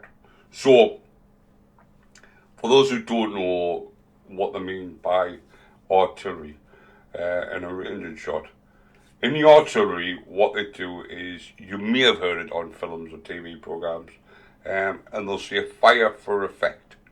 And basically what happens is, the artillery will fire shells and see where they land. If the land's short, then obviously they need to adjust their trajectory. If they land too long, then they need to bring the trajectory down, and so on and so forth. So this is what you get, what's called a guess. So this is you're firing for effect, and you're having a guess. And then they're rapidly refining and calibrating in a practice pattern based on the subject's reaction. As soon as he does get a reaction, he focuses on that. I'm sure you've seen it on TV where they'll go, I'm getting a John, and people are, I don't know John, I just know somebody called Jim. And it could be Jim. So one of the most famous users of shotgun is a charlatan by the name of John Edward, who pretends he can talk to the dead, using the fact that he has a large number of people assembled before him, many of whom have had someone they know die. And as I said right at the top of the program, we all know somebody who's died. And practically all of whom will have at least one dead friend or relative. Yeah, as I said, we all know somebody who's died. Maybe a friend, maybe a relative, whatever, but we all know somebody who's died. So Edgar can start talking more or less at random, rattling off possible relations. Someone here wants to talk to you. It's a friend. No family, your uncle, no aunt, sister, grandma. Yes, your grandma. So he's gone from it's a friend to no, it's a family member. Could possibly be your uncle. No, it's an aunt. Your sister. Could it be my grandma? Yes, it's your grandma. Now, bear in mind, he started off by saying it was a friend, then an uncle. Now he's changed the sex completely and he's ended up with grandmother. So he's literally gone through pretty much every single situation you can possibly go to get to a grandmother. So by carefully judging responses to each attempt in turn, the cold reader can zero in on specific relationships. There is a certain art in this. You must focus on successful matches quickly so that everyone knows how many times you were previously unsuccessful. So he's gone, friend, no, it's a family member. It could be your uncle, no, your aunt, your sister, your grandma. Yes, it's my grandma. Yeah, your grandma. Now he's got to now concentrate on that grandma bit to totally get everybody off the track that he's pretty much named everybody you know before he's getting to your grandma. It helps, of course, to be dealing with people who are often in various states of grief, who desperately want contact and reassurance from somewhere they've lost. A successful use of shotgun links the reader and the subject alike in an act of selective reporting, where both either deliberately or subconsciously will overemphasize vaguely successful guesses and forget to mention the failures. Now, how many times have you heard somebody who's gone to a clairvoyant or a medium or whatever, and they've said, you're going to marry a woman who's brunette? That was what I was told many, many years ago from a fortune teller. Now, I married a woman who was brunette. Did she get that right? Or is it just the fact of I happen to marry a brunette rather than a blonde? That's the question. But what would have happened if she'd said, you're going to marry a blonde, then I married the woman that I married who was brunette? Would I have then gone, well, but she said I was going to marry a blonde? No, I'd probably forget about it completely, because I didn't marry a blonde. And that's what happens when you hear about clairvoyants. They tend to, people who've been to a clairvoyant will say, a clairvoyant told me that was going to happen. But they'll not tell you about the other 20 things that a clairvoyant said to them that hasn't happened. So the shotgun technique, almost by definition, results in many misses, but experienced readers can turn such misses into hits with some clever reversals. For instance, if the reader describes a person they claim to be contacting as nervous and this doesn't get a response, they can quickly add, but this is weird because it is so unlike you. So if they say to you, oh, you're a bit of a nervous character, and you don't give them any response, then you can be like, but this is just so unlike you. And then, a bit of shift in the chair, or a bit of smile, or a nod, or even saying yes. So suddenly, the miss gives the reader a lot of information, and no one cares to remember that they actually got it wrong the first time. So they've used this, they've gone, oh, you're a nervous person. And then when they get no response, go, but this is just not like you at all. And then they get the nod or they get the smile and they go, but now this person's forgot because the way they've worded it, they've obviously sorted it out, haven't they? If given the right opportunity and enough subsequent information, they can return to a wrong guess later on and explain away why it was wrong. Like, oh, that thing about the old chair explains why I thought it was your grandmother and not your brother. Make it appear as if they are at least talking with someone from the other side. So, you know, they've mentioned a chair, and they've gone, oh, your grandmother's sitting in this chair and whatever, and you're like, nah, I never, like in me, I would say, well, I never met either of my grandmothers, you know, and then they might say, oh, well, it was your dad or your brother or whatever, and I'd be like, yeah, my brother, and they'd be, that's because it's such an old chair, that's why I thought it was, that's why the readings were a bit confusing, because of the oldness, it looked like your grandmother, sort of thing. So shotgun might include a series of vague statements, and there's 3 statements here, so let's see how many of these, again, fit with you. I see a heart problem with a father figure in your family, a father, a grandfather, an uncle, a cousin. I'm definitely seeing chest pains here for a father figure in your family. As I said, my father died of angina, so that's 1 to me. I see a woman that isn't a blood relative, someone around when you were grown up, an aunt, a friend of your mother, a stepmother, with blackness in the chest, lung cancer, heart disease, breast cancer. Now, I don't know. Sorry, I do. A friend of my mother who used to live next door to us actually died of breast cancer. I'll not name her, obviously, but yes, a woman who lived next door to us did actually die of breast cancer. So, that's 2 to me. And I sense an older male figure in your life who wants you to know, whilst you may have had disagreements in your life, he still loved you. I don't know. I don't know anybody who's an older male figure in my life who wants to know, whilst we've had disagreements, that he still loves me.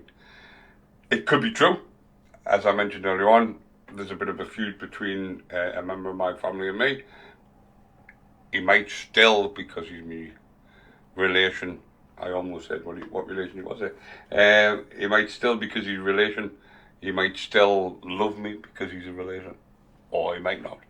It might be somebody completely different. So, we'll not count that, but out of the 3, I got 2. Another technique is fishing. Fishing can feel similar to shotgun, but is more methodical and slow, but still revolves around reading the victim. Sylvia Browne made a lot of use of fishing. Fishing starts by taking an educated guess about situations in your victim's life. How old are they? Are they likely to be going through a transition, such as graduating college or retirement? Are they old enough to have parents or grandparents that have died? Do they have a wedding ring on? With a basic view, or do they have the mark of a wedding ring?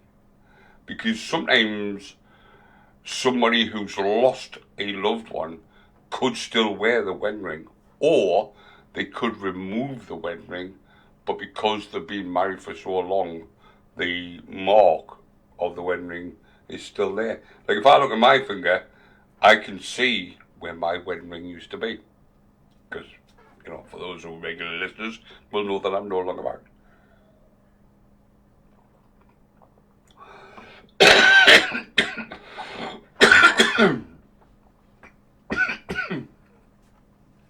Are they likely to be going through a transition such as graduating college or retirement? Are they old enough to have parents or grandparents who have died? These are just some of the questions. Christine says she still wears hers. And the reader waits to see the response. The victim, and I use the word victim because that's what they say, will almost never sit there in silence, but will reveal some information. Now we'll come back to how much information did anybody reveal.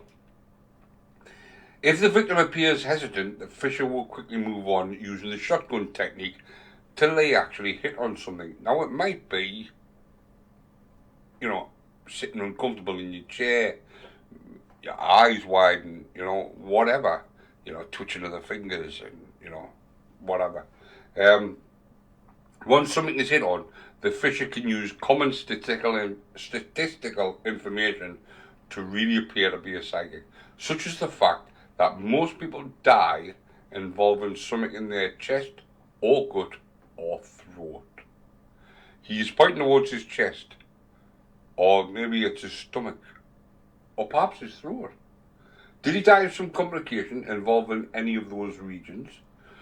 Basically, as I've said, you die from something in your stomach, something in your chest, or something in your throat.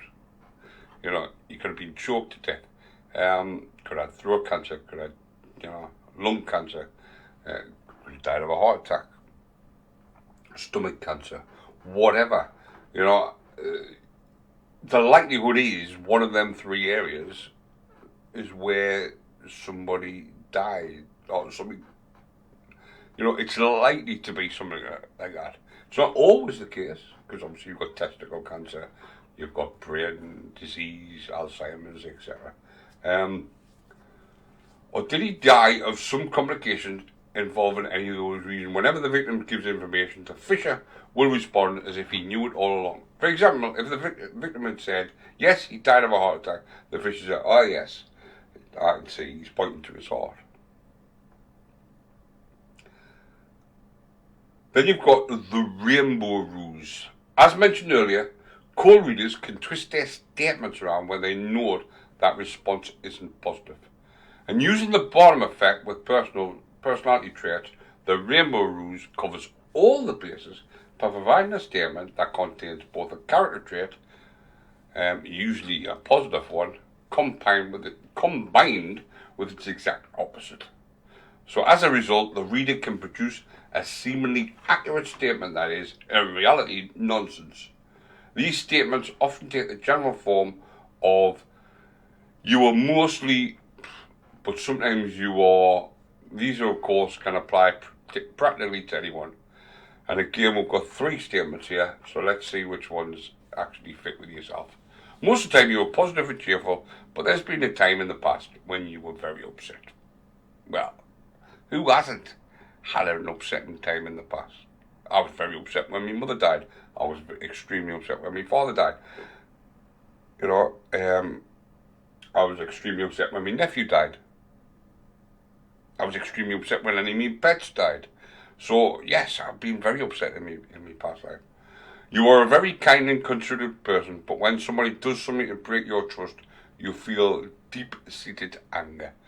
So, yes, I'm a very kind and considerate person. I would give somebody me last. But, and this is going back to what we were saying about these clairvoyants who charge £3,000 for people that, when somebody does something like that, if it was somebody I knew, like either a family member or a friend, if they were calling somebody out of money, then I'd be very angry with that person. And then in the final statement, I would say that you were mostly shy and quiet, but when the mood strikes, you can easily become the centre of attention. Well, you may find it strange, but there is times when I am shy and quiet. And I know most people are going, what? But yeah, there is. I mean, you walk into an office for the first time. You're starting a new job. You walk in the office. I'm not one of these who goes, look at me, I'm here. But then I do. When I started work with Core North East, I obviously walked into the canteen. Hello, my name's Paddy, and it's like, now, when I walk in the canteen, it's like, no, I'm walking into the bar at Cheers, everybody's like, Paddy, as I walk through the door. So, that's pretty much that sort of thing. One more technique before we go on to, in fact, no, there's a couple of techniques. And then we'll have the news and a final cabinet curiosities, and then we'll have the final hour of the night. So, fine flattery and psychic credit. Banking on the fact that most people have a positive self-image, the reader may include subtle compliments to the client in his readings that are likely to elicit agreement. And Christine says she agrees with all three of them. Absolutely.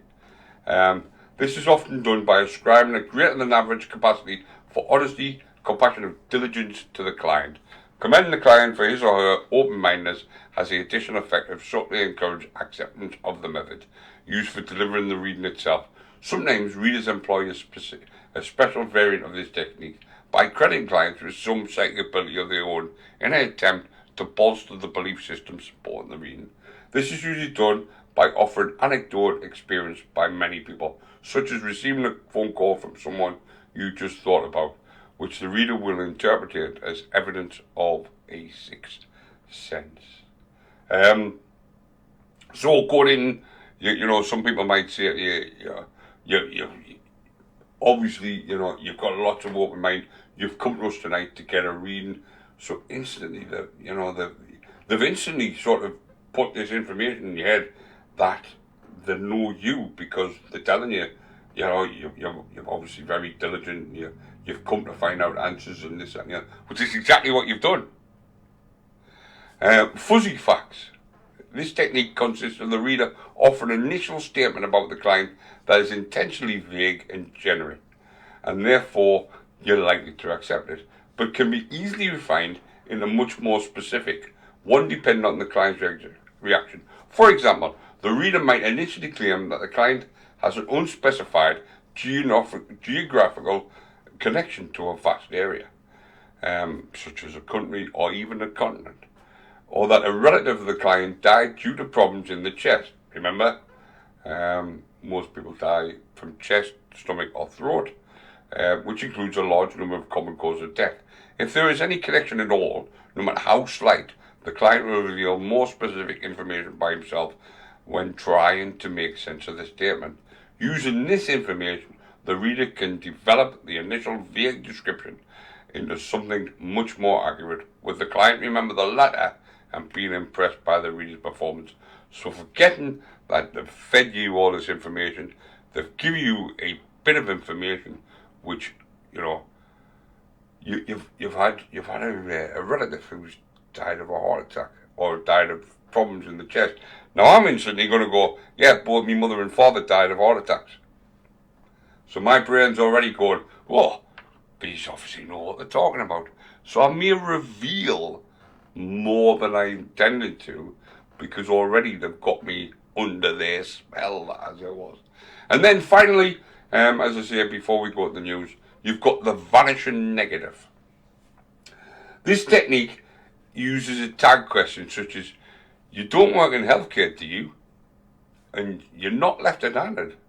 You're not left-handed, are you? Or you haven't been out of the country, have you? 3 questions. You don't work in healthcare? No, I don't.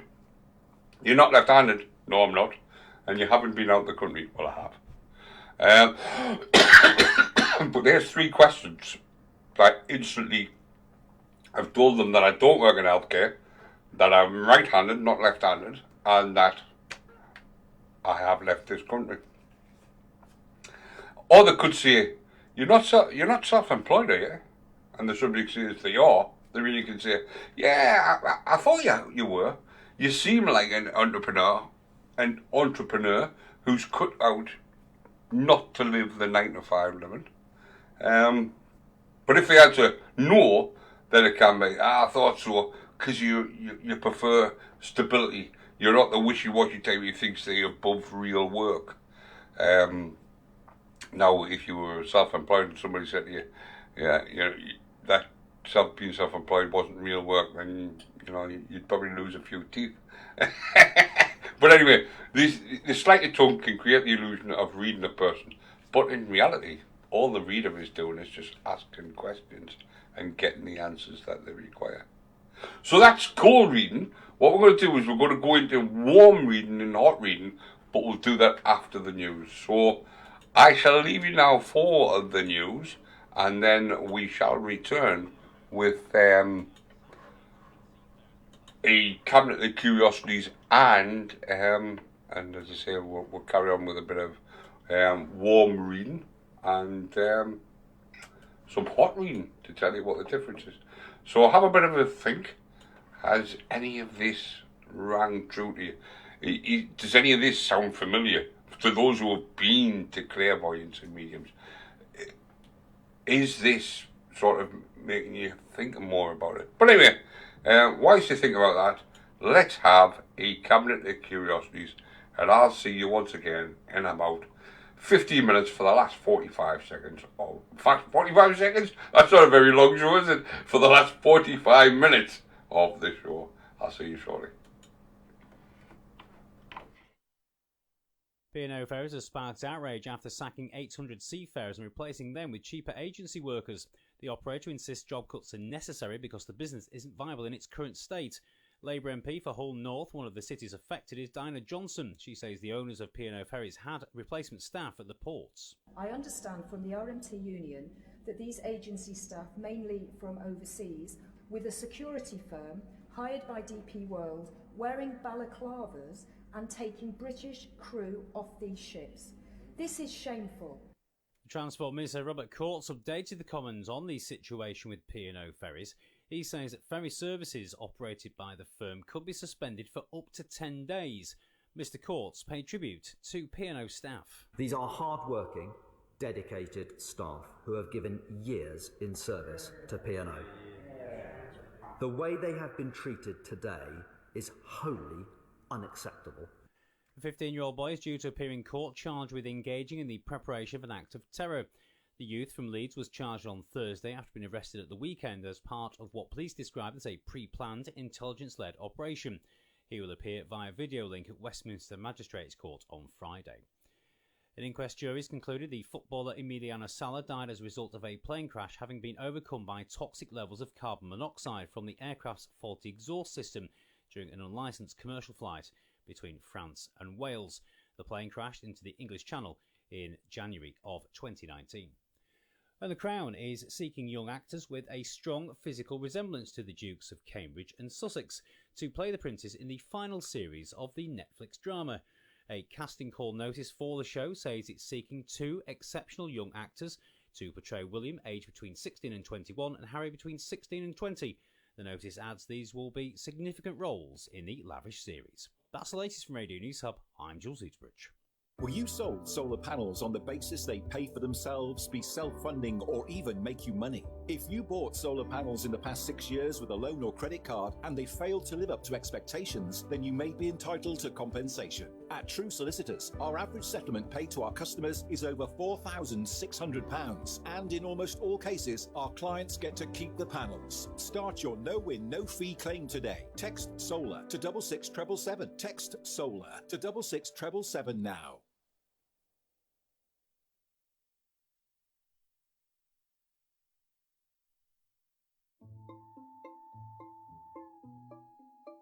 Our world is full of the unexplainable. And if history is an open book, all of these amazing tales are right there on display, just waiting for us to explore. Welcome to the Cabinet of Curiosities.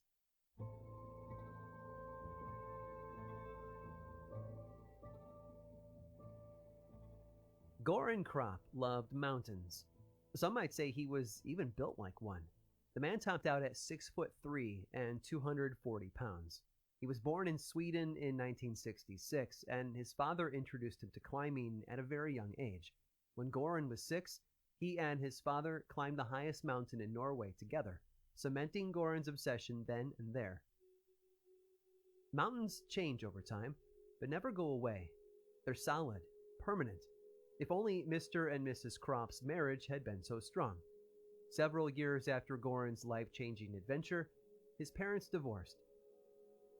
Goran didn't take it well, but after a few years of endless partying and excessive drinking, he knew something had to change.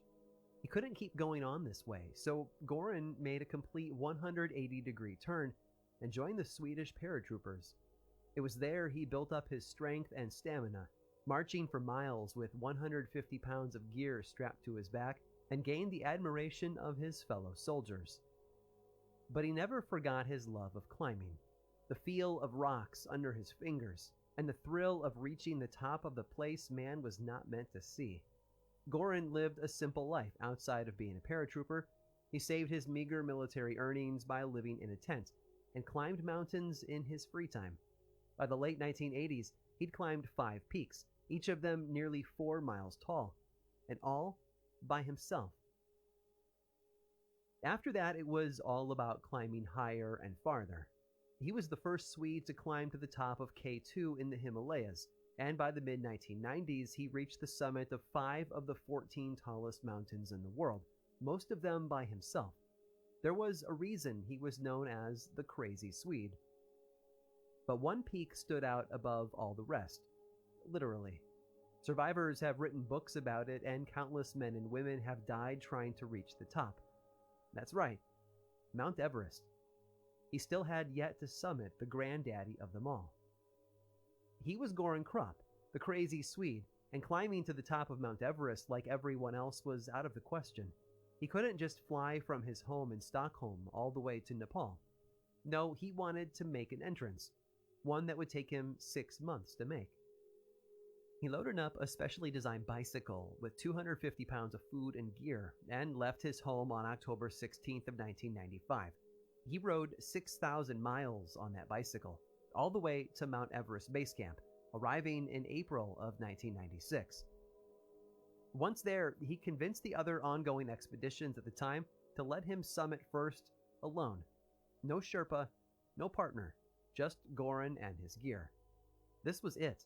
Everything he'd been training for, all of those other mountains he'd conquered, had been nothing more than appetizers, and this was the main course.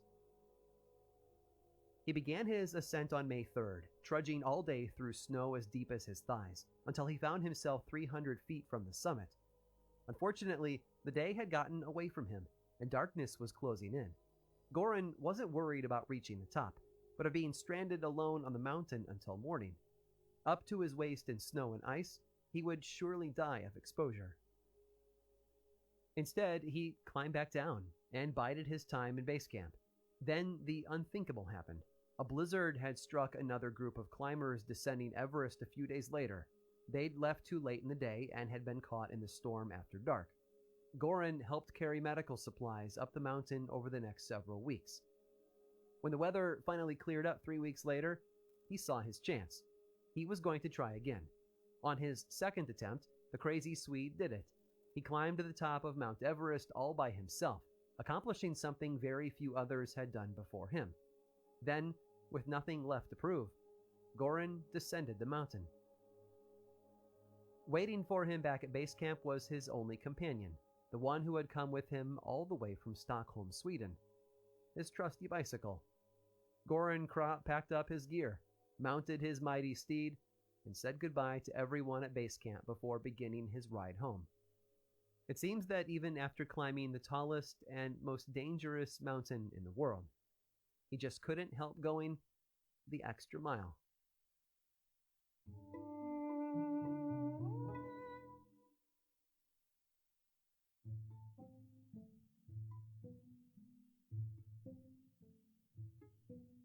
The mind is a miraculous thing. This bundle of nerves and gray matter floating in our heads is constantly coming up with new ideas and dreams, tiny explosions of creativity every second of every day. Feed it and watch it grow. Push it just a little bit, and you'll be amazed at what it's capable of. Helene Smith had opened her mind while growing up in Hungary in the late 1800s. From a very young age, she treated her brain like a sponge, absorbing as much as possible from books, teachers, and her surrounding environment. She was fluent in 5 languages and had passable skills in 3 others: English, Latin, and Greek. She was also a spiritual person. Literally, the whole family was. Helene's mother and brother were known to experience visions of the future, communicate with the dead, and even see into other worlds. Their talents hadn't skipped Helene, who started attending and hosting seances in her 30s. Her performances were what we've come to expect from mediums today. She had knowledge of events she shouldn't have known about, and could relay messages from dead relatives to their living ones, via her voice or through taps on a table. Nowadays, we greet these techniques with healthy skepticism, and even have clear explanations for many of them. But back then, it was a different story. Take cold reading, for example, a common observational method used by mediums to dupe people into revealing more about themselves than they realize. A medium can use that information, be it verbal or through body language, to pretend to know something about a person without explicitly being told. We're wise to it today, but back in 1891, Helene's intuition was a revelation. She was the star attraction at parties where her abilities were tested by new and increasingly doubtful audiences. Then, one night, a new skill manifested: automatism. Helene found the spirits would speak through her, sometimes literally, but often using her hands as their own. She could write in the persona of the spirit she had conjured without conscious thought. As far as she knew, time had passed, and something had been transcribed, but she hadn't written a word of it herself. But automatism turned out to be a talent that would take her far. Some might say, too far. During one particular seance at the home of a psychology professor named Theodore Florney, Helene began to communicate with the other world. Not the world of the dead, as she had done many times before. This was a much different world, an outer world, otherwise unreachable by man. Helene entered a trance, a kind of deep sleep where she sighed and swayed in her chair to music that only she heard, until the music suddenly stopped. Then Helene softly recited the words coming to her from this distant land. Translated into English, the spirit said, "This is the house of the great man, Astane, whom thou hast seen." Astane, you see, lived on Mars, and Helene Smith of Earth had the incredible ability to go there, in her mind at least, and bring back the message to us. Florney wasn't so sure. After multiple sessions with her and a copious amount of research, he concluded the similarities of the supposed Martian language to Helene's native French meant she hadn't really accessed the far reaches of outer space using her mind. Her deep trances and automatism, however, those were not so easily explained. Hearing this today, you too might assume Helene was probably conning them all, that she knew exactly what she was doing and was very good at it. You might be right, too, but Helene did one more thing that leaves even the most skeptical of skeptics scratching their heads. She described to Florney her journeys to the planet Mars, which Florney recorded in his notes. During one session, she told him, in the Martian language, that she saw carriages gliding by, with no horses or wheels, but emitting sparks. While gas-powered automobiles first appeared in the late 1800s, they would not be mass-produced until well after the turn of the century. Perhaps Helene's vision of vehicles on Mars was a lucky guess meant to wow unsuspecting crowds. Or maybe not. With robots traversing the surface of the red planet today, it's tempting to believe the impossible, that she really could see the future. I hope you've enjoyed today's guided tour of the Cabinet of Curiosities. Subscribe for free on Apple Podcasts or learn more about the show by visiting curiositiespodcast.com. This show was created by me, Aaron Mankey, in partnership with How Stuff Works. I make another award-winning show called Lore, which is a podcast, book series, and television show, and you can learn all about it over at theworldoflore.com. And until next time, stay curious. So, there you go. Pretty much what we've been talking about tonight are the people who con people. That's Helene Smith there. The case was examined in depth by a psychologist by the name of Donovan Rawcliffe in 1952, and he noted that Smith had been suffering from a fantasy-prone personality and hysterical hallucinations. So basically, scientists were saying that it was a load of baloney. So we've mentioned cold reading. Now we do what's called, or now we're going to go into what's called warm reading. Now, warm reading doesn't tend to be spoken about. Cold reading tends to be the famous one, because there's lots of people who use cold reading. But you've got warm reading.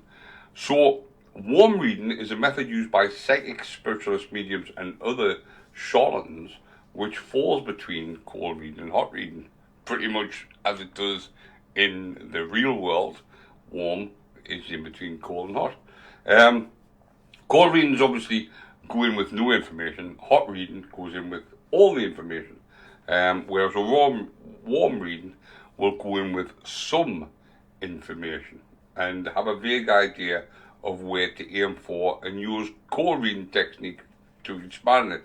Instead of fishing for a response from their victim, they usually utilize techniques of psychology and statistics which apply to nearly everyone, or at least the majority of people.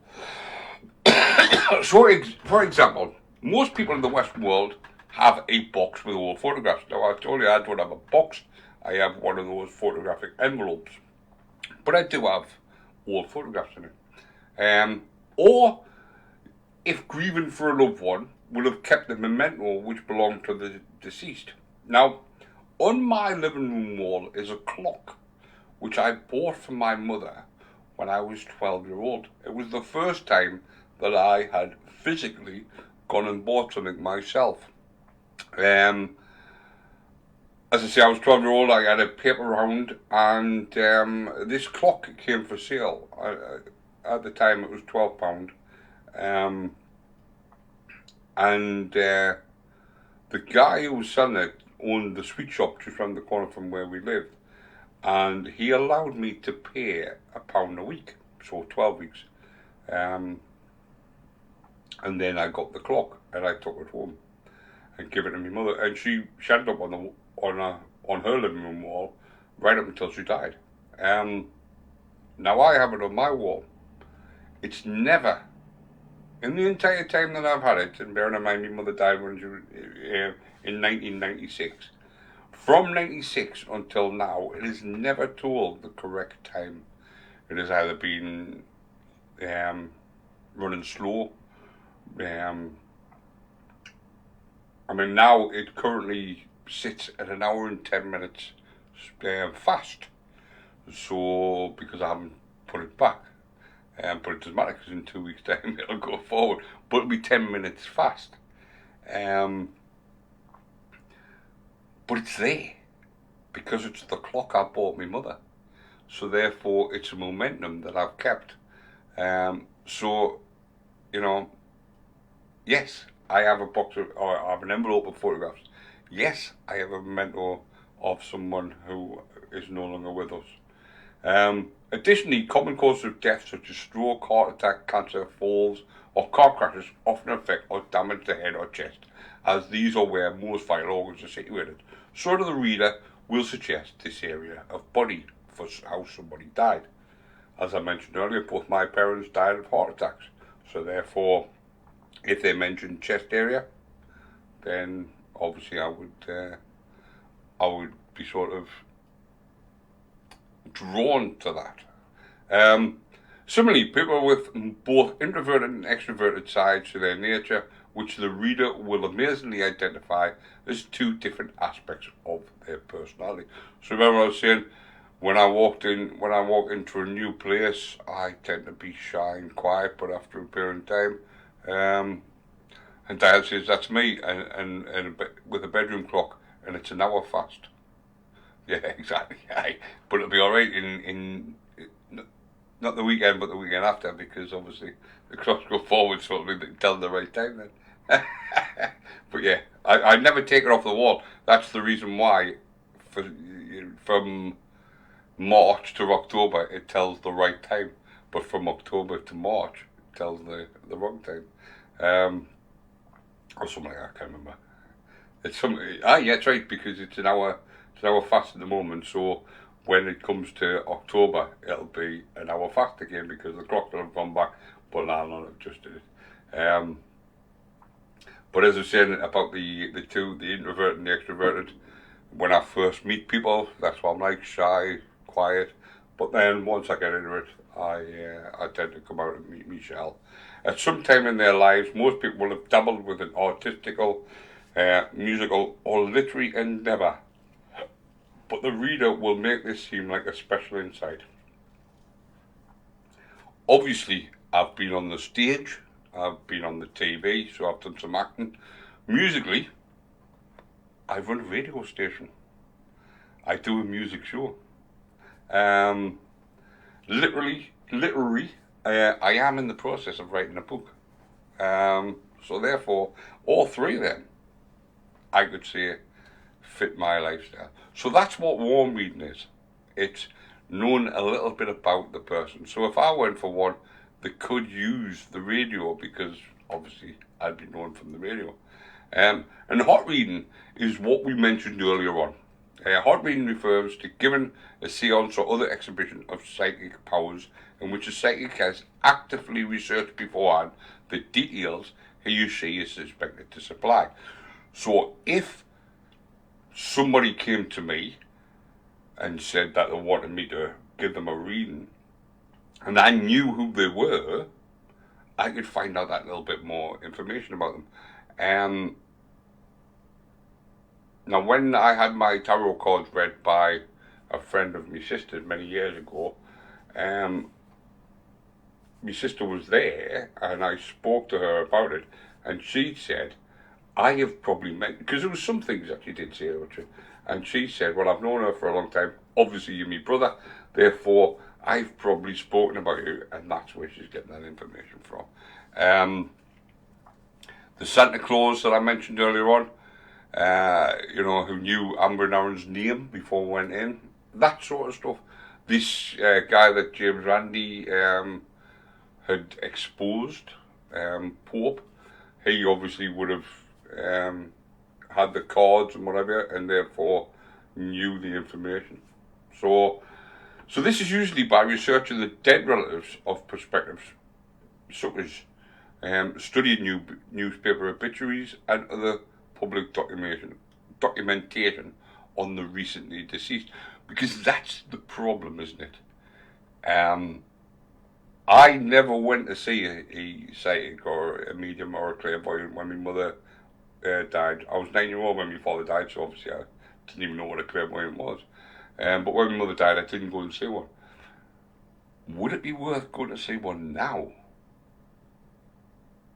Or would I want to go and see one now?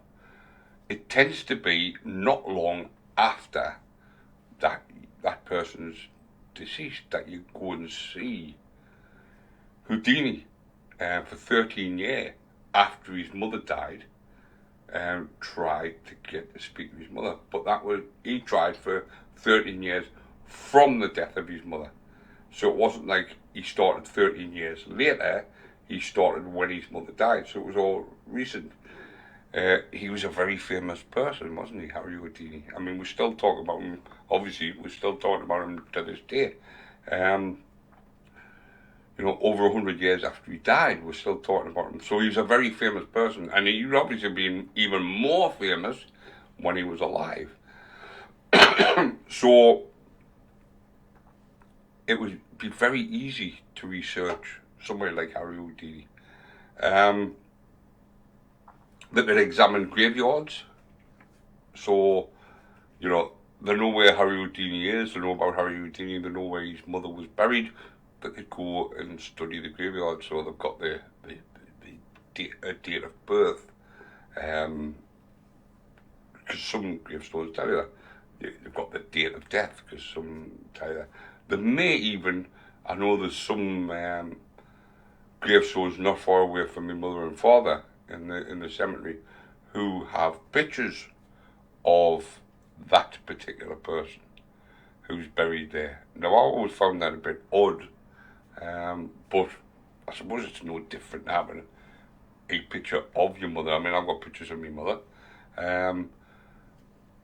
So I suppose it's not so much different having a picture on a gravestone.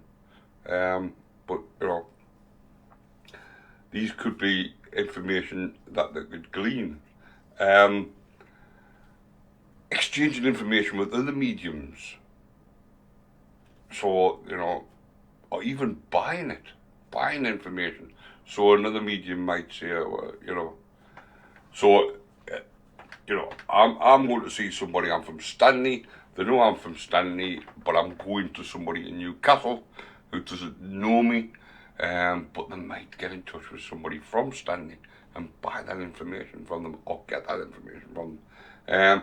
Nowadays, you've got the internet, a useful tool for the purpose. This can be contrasted with cold reading, where the purported psychic does not gather information beforehand, but instead relies on vague readings and generalization that are universally true. One interesting modern technique of hot reading, suited especially to the television age, is breathtaking in its simplicity. This is to ask an audience member before the show for details of the person they wish to communicate. Remember James Randi and Pope? This can be done by either an agent researcher or even more gallantly by the medium themselves. During the show, the medium can repeat the information. You want to talk to a lady called Daisy, who's your grandmother, who passed over within the last 6 months or so. Her message is, Susan, your name is Susan, isn't it? Susan, I'm very happy here. From the point of view of the audience member, the medium is merely confirming that she's got the right person and has done nothing special. Occasionally they can take it in, they don't realise that what the information they have volunteered. From the viewpoint of the television or live audience, however, the psyche is getting hits at rates which cannot be explained by cold reading. This is often used to turn around failing shows where medium isn't getting positive hits. So, going back to the Santa Claus thing, my kids, their faces lit up when they walked into that room and Santa went, hello Amber, hello Aaron, because it was Santa using their actual names. Now I hadn't gone in and said, this is Amber and Aaron or whatever. So to them, it was amazing. I mean, obviously we're talking about child minds here, but it was amazing. They walked into a room and there was this man called Santa who knew who Amber and Aaron were, and that was amazing to them. Now, if we look at the gullible people having childlike minds and somebody saying, your name's Susan, isn't it? And you want to speak to your grandmother Daisy. Now, these gullible people have gone there hoping that they're going to speak to Daisy. So they've got this information. So they're now their face is going to light up. So here's a list of people who have conned the ordinary folk out of money using cold reading.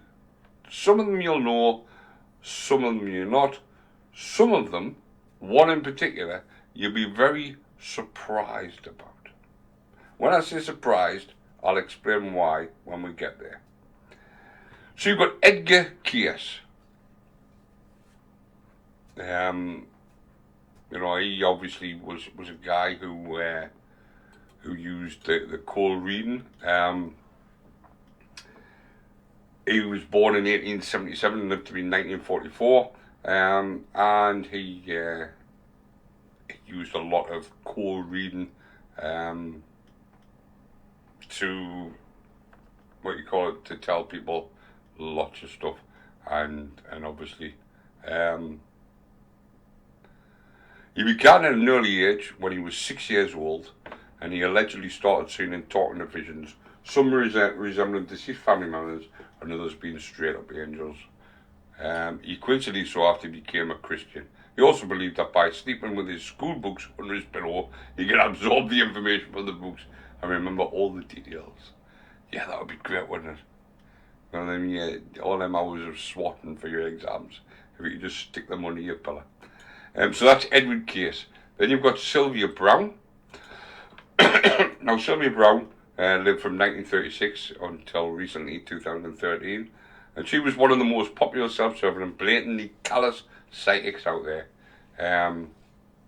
Browne was a leader of an allegedly Gnostic church called the Society of Novice Spirits, based around the teachings of her channeled spiritual guide, Francine. She promoted both a mother and father God and claimed to teach Christianity the same way that Jesus did. She publicly espoused both an afterlife and reincarnation. She appeared on lots of TV shows, especially the likes of Montel Williams in the US, where she was known for claiming to speak with the dead, and famous for several notorious flameouts. Her failures included mispredicting the outcomes of the Sean Hornbeck case, and on the syndicate radio show Coast to Coast, the Sago mine disaster.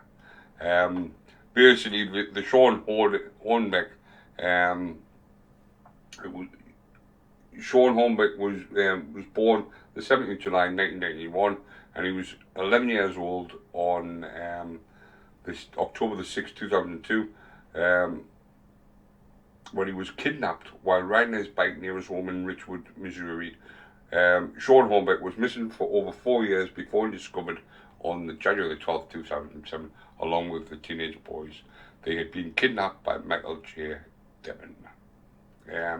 But she obviously had said that he was dead and this, that, and that.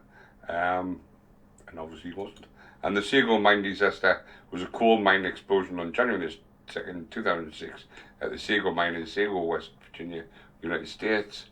The blast collapsed and trapped 13 miners for nearly 2 days, and however only one of them survived.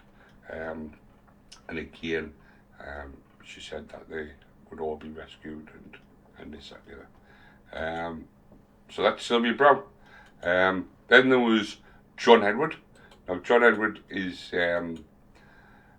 he's a hack mentalist who pretends to talk to the dead, and he was named the biggest douche in the universe by the prestigious celebrity firm Parker and Stone. On the evening of September the 10th, 2001, John Edward appeared as a guest on CNN's Larry King Live. The worst civilian attack in the United States history would occur less than 12 hours later, yet this psychic didn't mention it at all. Following the attacks, Edward offered to air a series of specials where he would contact the various victims to relay last messages to their family. Even for Edward, this was, however, incredibly bad taste, and needless to say, the idea for the show was soon scrapped. Then we have Peter Crawford, Colin Fry. You may remember from a program called Sixth Sense with Colin Fry. He was exposed as fraudulent. One of the times he was exposed was he used to appear under the stage name of Lincoln, and he was exposed in 1992 when during the seance the lights were turned on by one of the people there before they should have been, and he was caught holding a trumpet in the air which had been made to look like it was levitating. Uri Geller, need I say more? Uri Geller no longer classes himself as a psychic. He now says he's an illusionist, because he's been debunked that many times. Derek Ogilvie, James Van Praagh, Lisa Williams, and the one that I said people would be more surprised about somebody who cons people, is a lady by the name of Doris Stokes. Now, Doris Stokes has gone down in history as being somebody who can solve crimes. She never, ever could. None of her actual accomplishments ever happened. They're all in books. She has never actually solved a crime. She wrote about solving crimes, but she never actually solved a crime. Everything has been proven to be untrue, and yet people think of Doris Stokes as being a solver of crimes, but she never was. Also, during her shows, her husband was accused of interviewing the audience members before. Also, she was caught planting accomplices in the audience. So, probably the most famous out of them all, Doris Stokes, was a hoax. Doris Stokes, the hoax. Teresa Calpady, Rosemary Eltier, Sally Morgan, Joe Power, Tyler Henry, and obviously your typical country fair psychic. But then you've got people on the other side of the coin who have used techniques to expose the con. most famous one of all is Darren Brown, who we mentioned earlier on, who has made shows about mind reading, etc. And shown, and he said that there's no paranormal involved, it's all trickery. And he's obviously, you know. And then you've got Orson Welles, who's an enthusiast of magic, and he went on to television many, many times and exposed how tricks were done. So he's obviously, you know, used a lot of the trickery, as it was, to what you call it, to expose people. So now we know that there's fraudulent people out there. How to detect the frauds? So there's one simple method for checking if a medium is trying to read you with psychology rather than superpowers, and that's to avoid volunteering information. So simply answer yes or no to any question. Rather than saying yes, like we'll go with somebody says to me, you've got a box of photographs in your house. And me saying, well, I haven't got a box, I've got a photographic envelope with photographs in it. Now I've given them a little bit more information.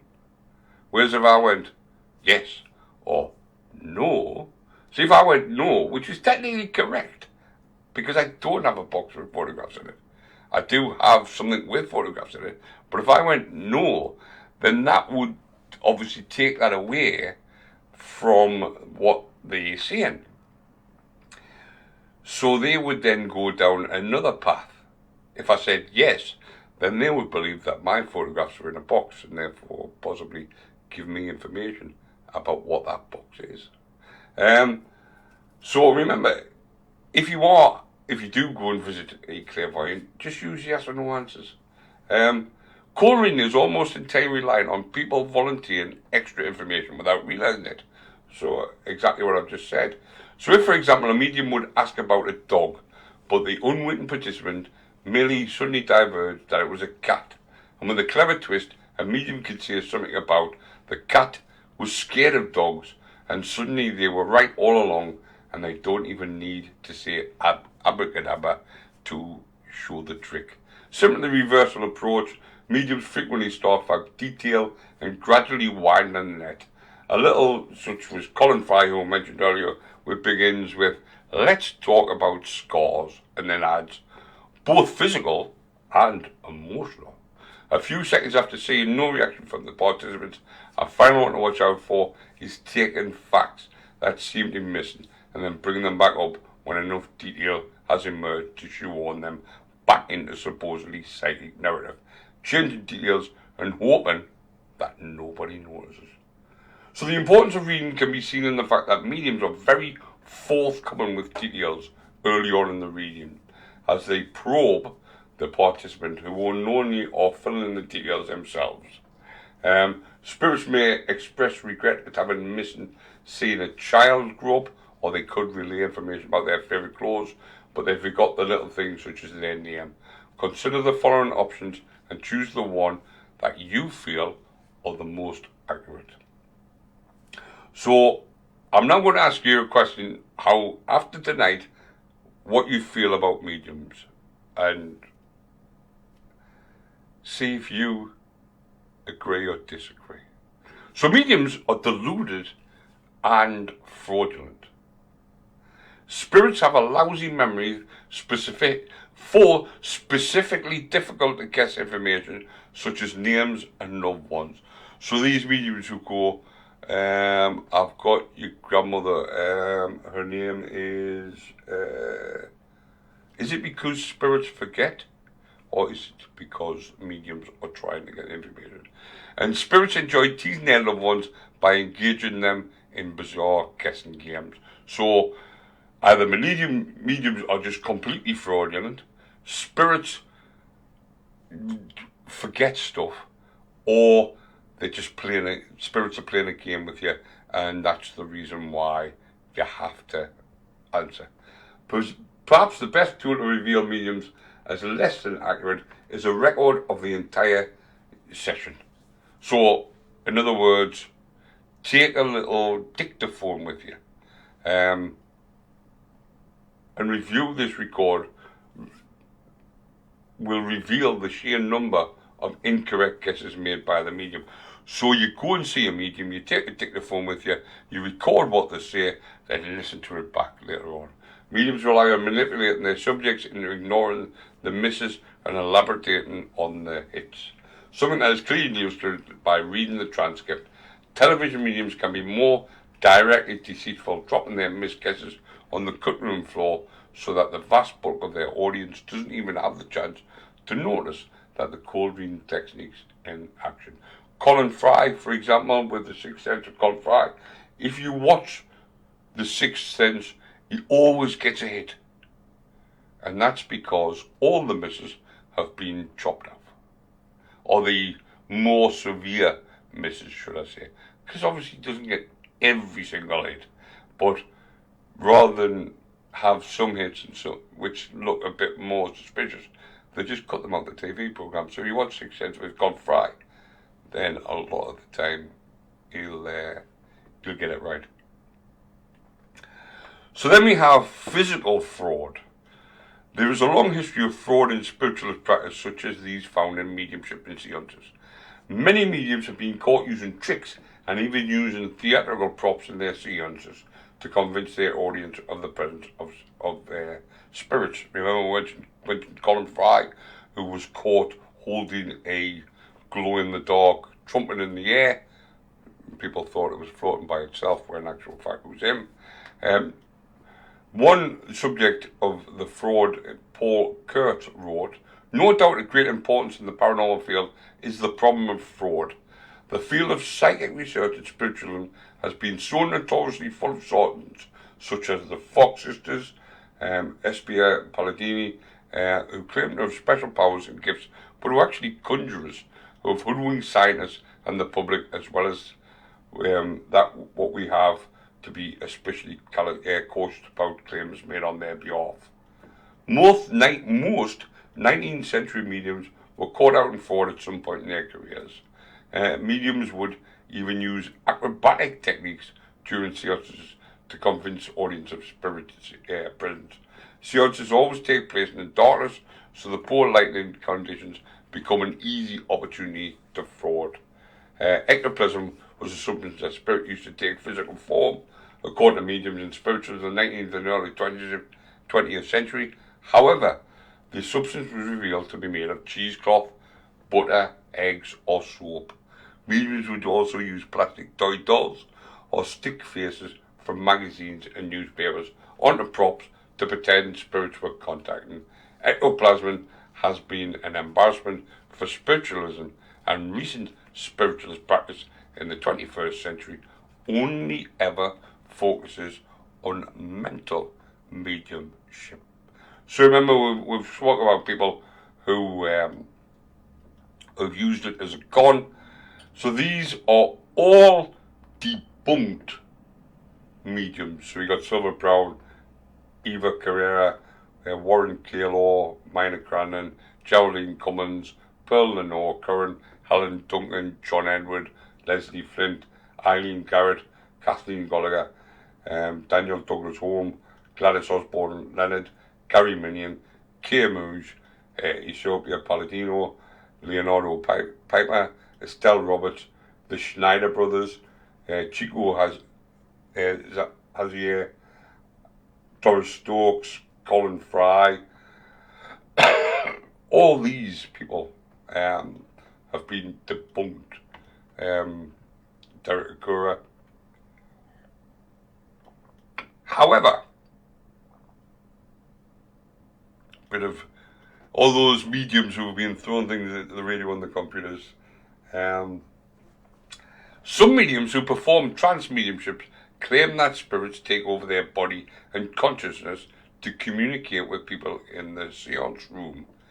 It is clear that many mediums fake these trances, but unconscious fraud by an alternative personality from the medium's subconscious mind has also been suggested by some psychologists and psychical researchers. So basically, they send themselves into a trance and they commit fraud, but on an unconscious level. And when I say unconscious, I don't mean sleep unconscious. I mean unconscious as in they don't realise that they're being fraudulent. They've gone into a trance, believing that they're going into a spiritual trance, but they're not actually in a spiritual trance. So they're not, so it's unconscious fraud rather than fraudulent. So they don't realise that they're being fraudulent. So the claims of spiritualism regarding the reality of mediumship were investigated by the Society for the Psychical Research, founded in London in 1882, who came to the conclusion that many mediums were using fraudulent techniques and trickery in seance rooms. Psychical researchers who had exposed fraud in mediumship came from a variety of different backgrounds, such as Frank Podmore and Harry Price. You may remember Harry Price was involved in a very famous case. I'm trying to think of it off the top of my head, but I can't think of it. It will come to me. I'll probably have to wait until next week to tell you all about it. But Harry Price was involved in a very famous,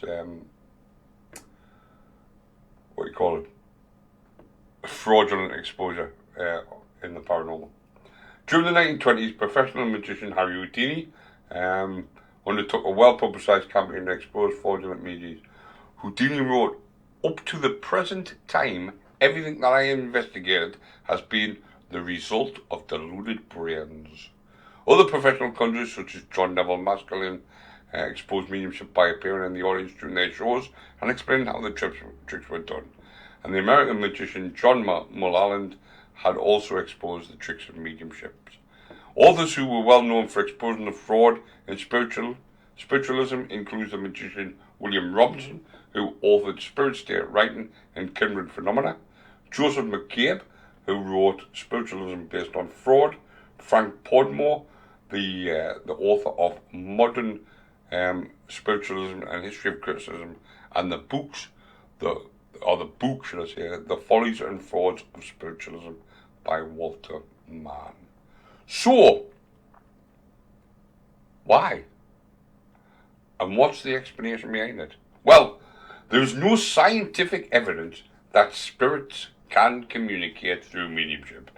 There has been over 100 years investigation into mediumship, and so far all the results have proven natural explanations such as fraud and psychological factors.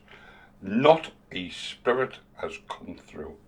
Spiritualists are well known for quote mining early reports from parapsychologists and Society for Psychical Research in defense of the view that spiritualism has been scientifically proven. There are problems with this, as most members of the SPR did not endorse the view that spirits can communicate with mediums, and the minority of experiments which claim to have proven spiritualism were never replicated by any scientists. They've only been carried out by mediums or behind closed doors. Skeptics such as Robert Todd Correll have written that some psychical investigation did not use scientific controls in the experiment, so it made it easy for medium to perform trickery, especially in dark seance conditions. Research and empirical evidence from psychology for over 100 years has revealed that where there is not fraud, mediumship and spiritualist practice can be explained by psychological factors. Trance mediumship, which is claimed by the spiritualist to be caused by discarnate spirits speaking through the medium, have been proven in cases to just be personalities from the medium's subconscious mind. So basically, they've gone into a trance and it's their own subconscious rather than actually a spirit. The psychologist even, Andrew Neil, wrote, "There is no conclusive evidence that mediums or psychics have produced phenomena that are not explainable in terms of either deception of ordinary psychological process. There is evidence that seance sitters have experienced phenomena that have no objective existence. According to psycho researcher Eric Dingwall, during a seance, various sitters had reported hearing music such as an orchestra and witnessing full form phantasm and materialized dogs laying on the laps of the sitter. However, according to Dingwall, he could not detect any of these phenomena, and all the experiments were just purely subjective. Another investigator, Harlow Gale, reported that many attendees of the seance claimed to see Jesus, and an Italian girl playing a harp and a dove bring herbs in an envelope to a seance sitter. Gale and his wife, who were at the seance, wrote they had not observed any of these things. Psycho researchers have also set up fake seances with sitters claiming to have observed genuine phenomena. So researchers have set up a seance that has no basis at all, and yet people have said that they've experienced something. And the psychologist Gustav Yehoda attended a seance during which he kicked the table, leading other sitters to believe spirits were communicating. One of the sitters asked the non-existent spirit to materialize, and the sitters claimed to have observed the spirit materialize in the corner of the room as a little grey man. Yehoda claimed there was no man, but just a faint shadow cast by a curtain in a slight breeze. And a year after the seance, he came clean to a seance sitter that he had faked the phenomena of the table. And the seance sitter, however, did not believe Yehoda and claimed the seance was genuine evidence for spirit communication. So there we go. And then we have spiritualists who have totally ignored the evidence of fraud in mediumship. You've got Julia Asante, Julie Beischel, Stephen E. Broad, Pierre Calvi Paracity, Chris Carter, David Fontana, Robin Foy, George P. Hansen, Brian Inglis, Robert McLuhan, Frederick William Henry Myers, Daniel Neiman, Guy Lyon, Blair Fair, Michael Prescott, Tricia Robinson, Gary Schwartz, Michael Smicker, Bruce Siegel, Michael E. Tim, and Craig Weller, who have all been exposed as fraud, but carry on still. And that's it. So on that note, I shall leave you all. So if you've experienced clairvoyancy, or if you've been to see a clairvoyant or a medium or something, just think back to that time and think of what I've said tonight. There's no scientific evidence that clairvoyancy or mediumship actually exists. Now, I know people who claim to be clairvoyant or mediums, and I know, as I said earlier on, I know people who've paid a lot of money to train to be clairvoyant or medium, and yet scientists say it doesn't exist. And it was all born from the Fox sisters, who were a con. So something that was a con has become reality in some people's world. Can we talk to the dead? I asked that question right at the beginning of the show. Can we talk to the dead? And if so, who would we want to talk to, and what would we want to talk about? My answer is, and remember this is my opinion, my answer is no, we can't talk to the dead. There's nobody that I'd want to talk to who's dead, so therefore I would not have a conversation. The reason being, I don't believe that we can talk to the dead. I believe in exactly the same words as Stephen Fry, when a person's dead, they're dead. As I say, this is my belief. You can take it or leave it. I'm a firm believer in what Stephen Fry says. Once somebody's dead, they're dead. Doesn't stop me from talking to them. But I don't believe we can actually talk to them. I don't think they hear me talking. I may talk to them, but I don't think they hear me talking to them. When I say there's nobody who's dead that I don't want to talk to, that makes me sound callous because both my parents are dead. But I don't want to lose my parents twice. So if I could speak to them, I knew that I wouldn't be able to have them again. So therefore, it would be an experience that would only last for that period of time. So if I went to a seance for, say, half an hour, I knew I could only speak to my parents for half an hour, then they'd be gone again. And I don't want to lose my parents twice because it was bad enough losing them the first time that I don't want to lose them again. So there's nobody that I'd want to speak to. So therefore, there's nothing that I would want to speak about. So there we go. As I said, my opinion. Take it or leave it. If you don't agree with it, then that's fine. And the reason I add that little bit of "it's my opinion" at the end of it is because in 2011, so not that long ago, a descendant of Houdini wanted his body exhumed because he believed that members of the spiritualist church had killed Houdini because of him exposing them. So that's why I'm saying it's my opinion and nothing else, because I don't want people from the spiritualist world coming after me. I don't think for one moment they would try and kill me, but I don't want them coming at me, calling me all the names under the sun. It's just my opinion. That's the way it is. Doesn't mean it's fact. Like everything else with the paranormal experience, it's my opinion. Doesn't make it fact. It just makes it my opinion. So, until Sunday, when I'm back with the Paddy McGough show, it's good night from me. Hope you've enjoyed tonight. Hope I've opened your eyes a bit. As I said, a lot of it is based on scientists. Scientists have not proven that mediumship exists. Also doesn't mean that mediumship doesn't exist. It's just that scientists are saying it doesn't, and they've exposed some of the ways in which people use it, such as cold reading, warm reading, hot reading, etc. As I said, we've had experience of hot reading with Santa Claus at the local store, etc. But there we go. Hope you enjoyed tonight, and I hope you can take something away from it. And the next time you go and visit a clairvoyant or a medium, bear in mind everything that I've said, and just see exactly how much of it is true.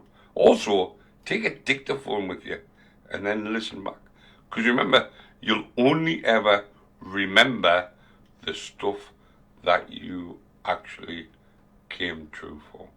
Yeah. So anyway, it's good night from me, and I'll see you all on Sunday evening. Good night, and sleep well.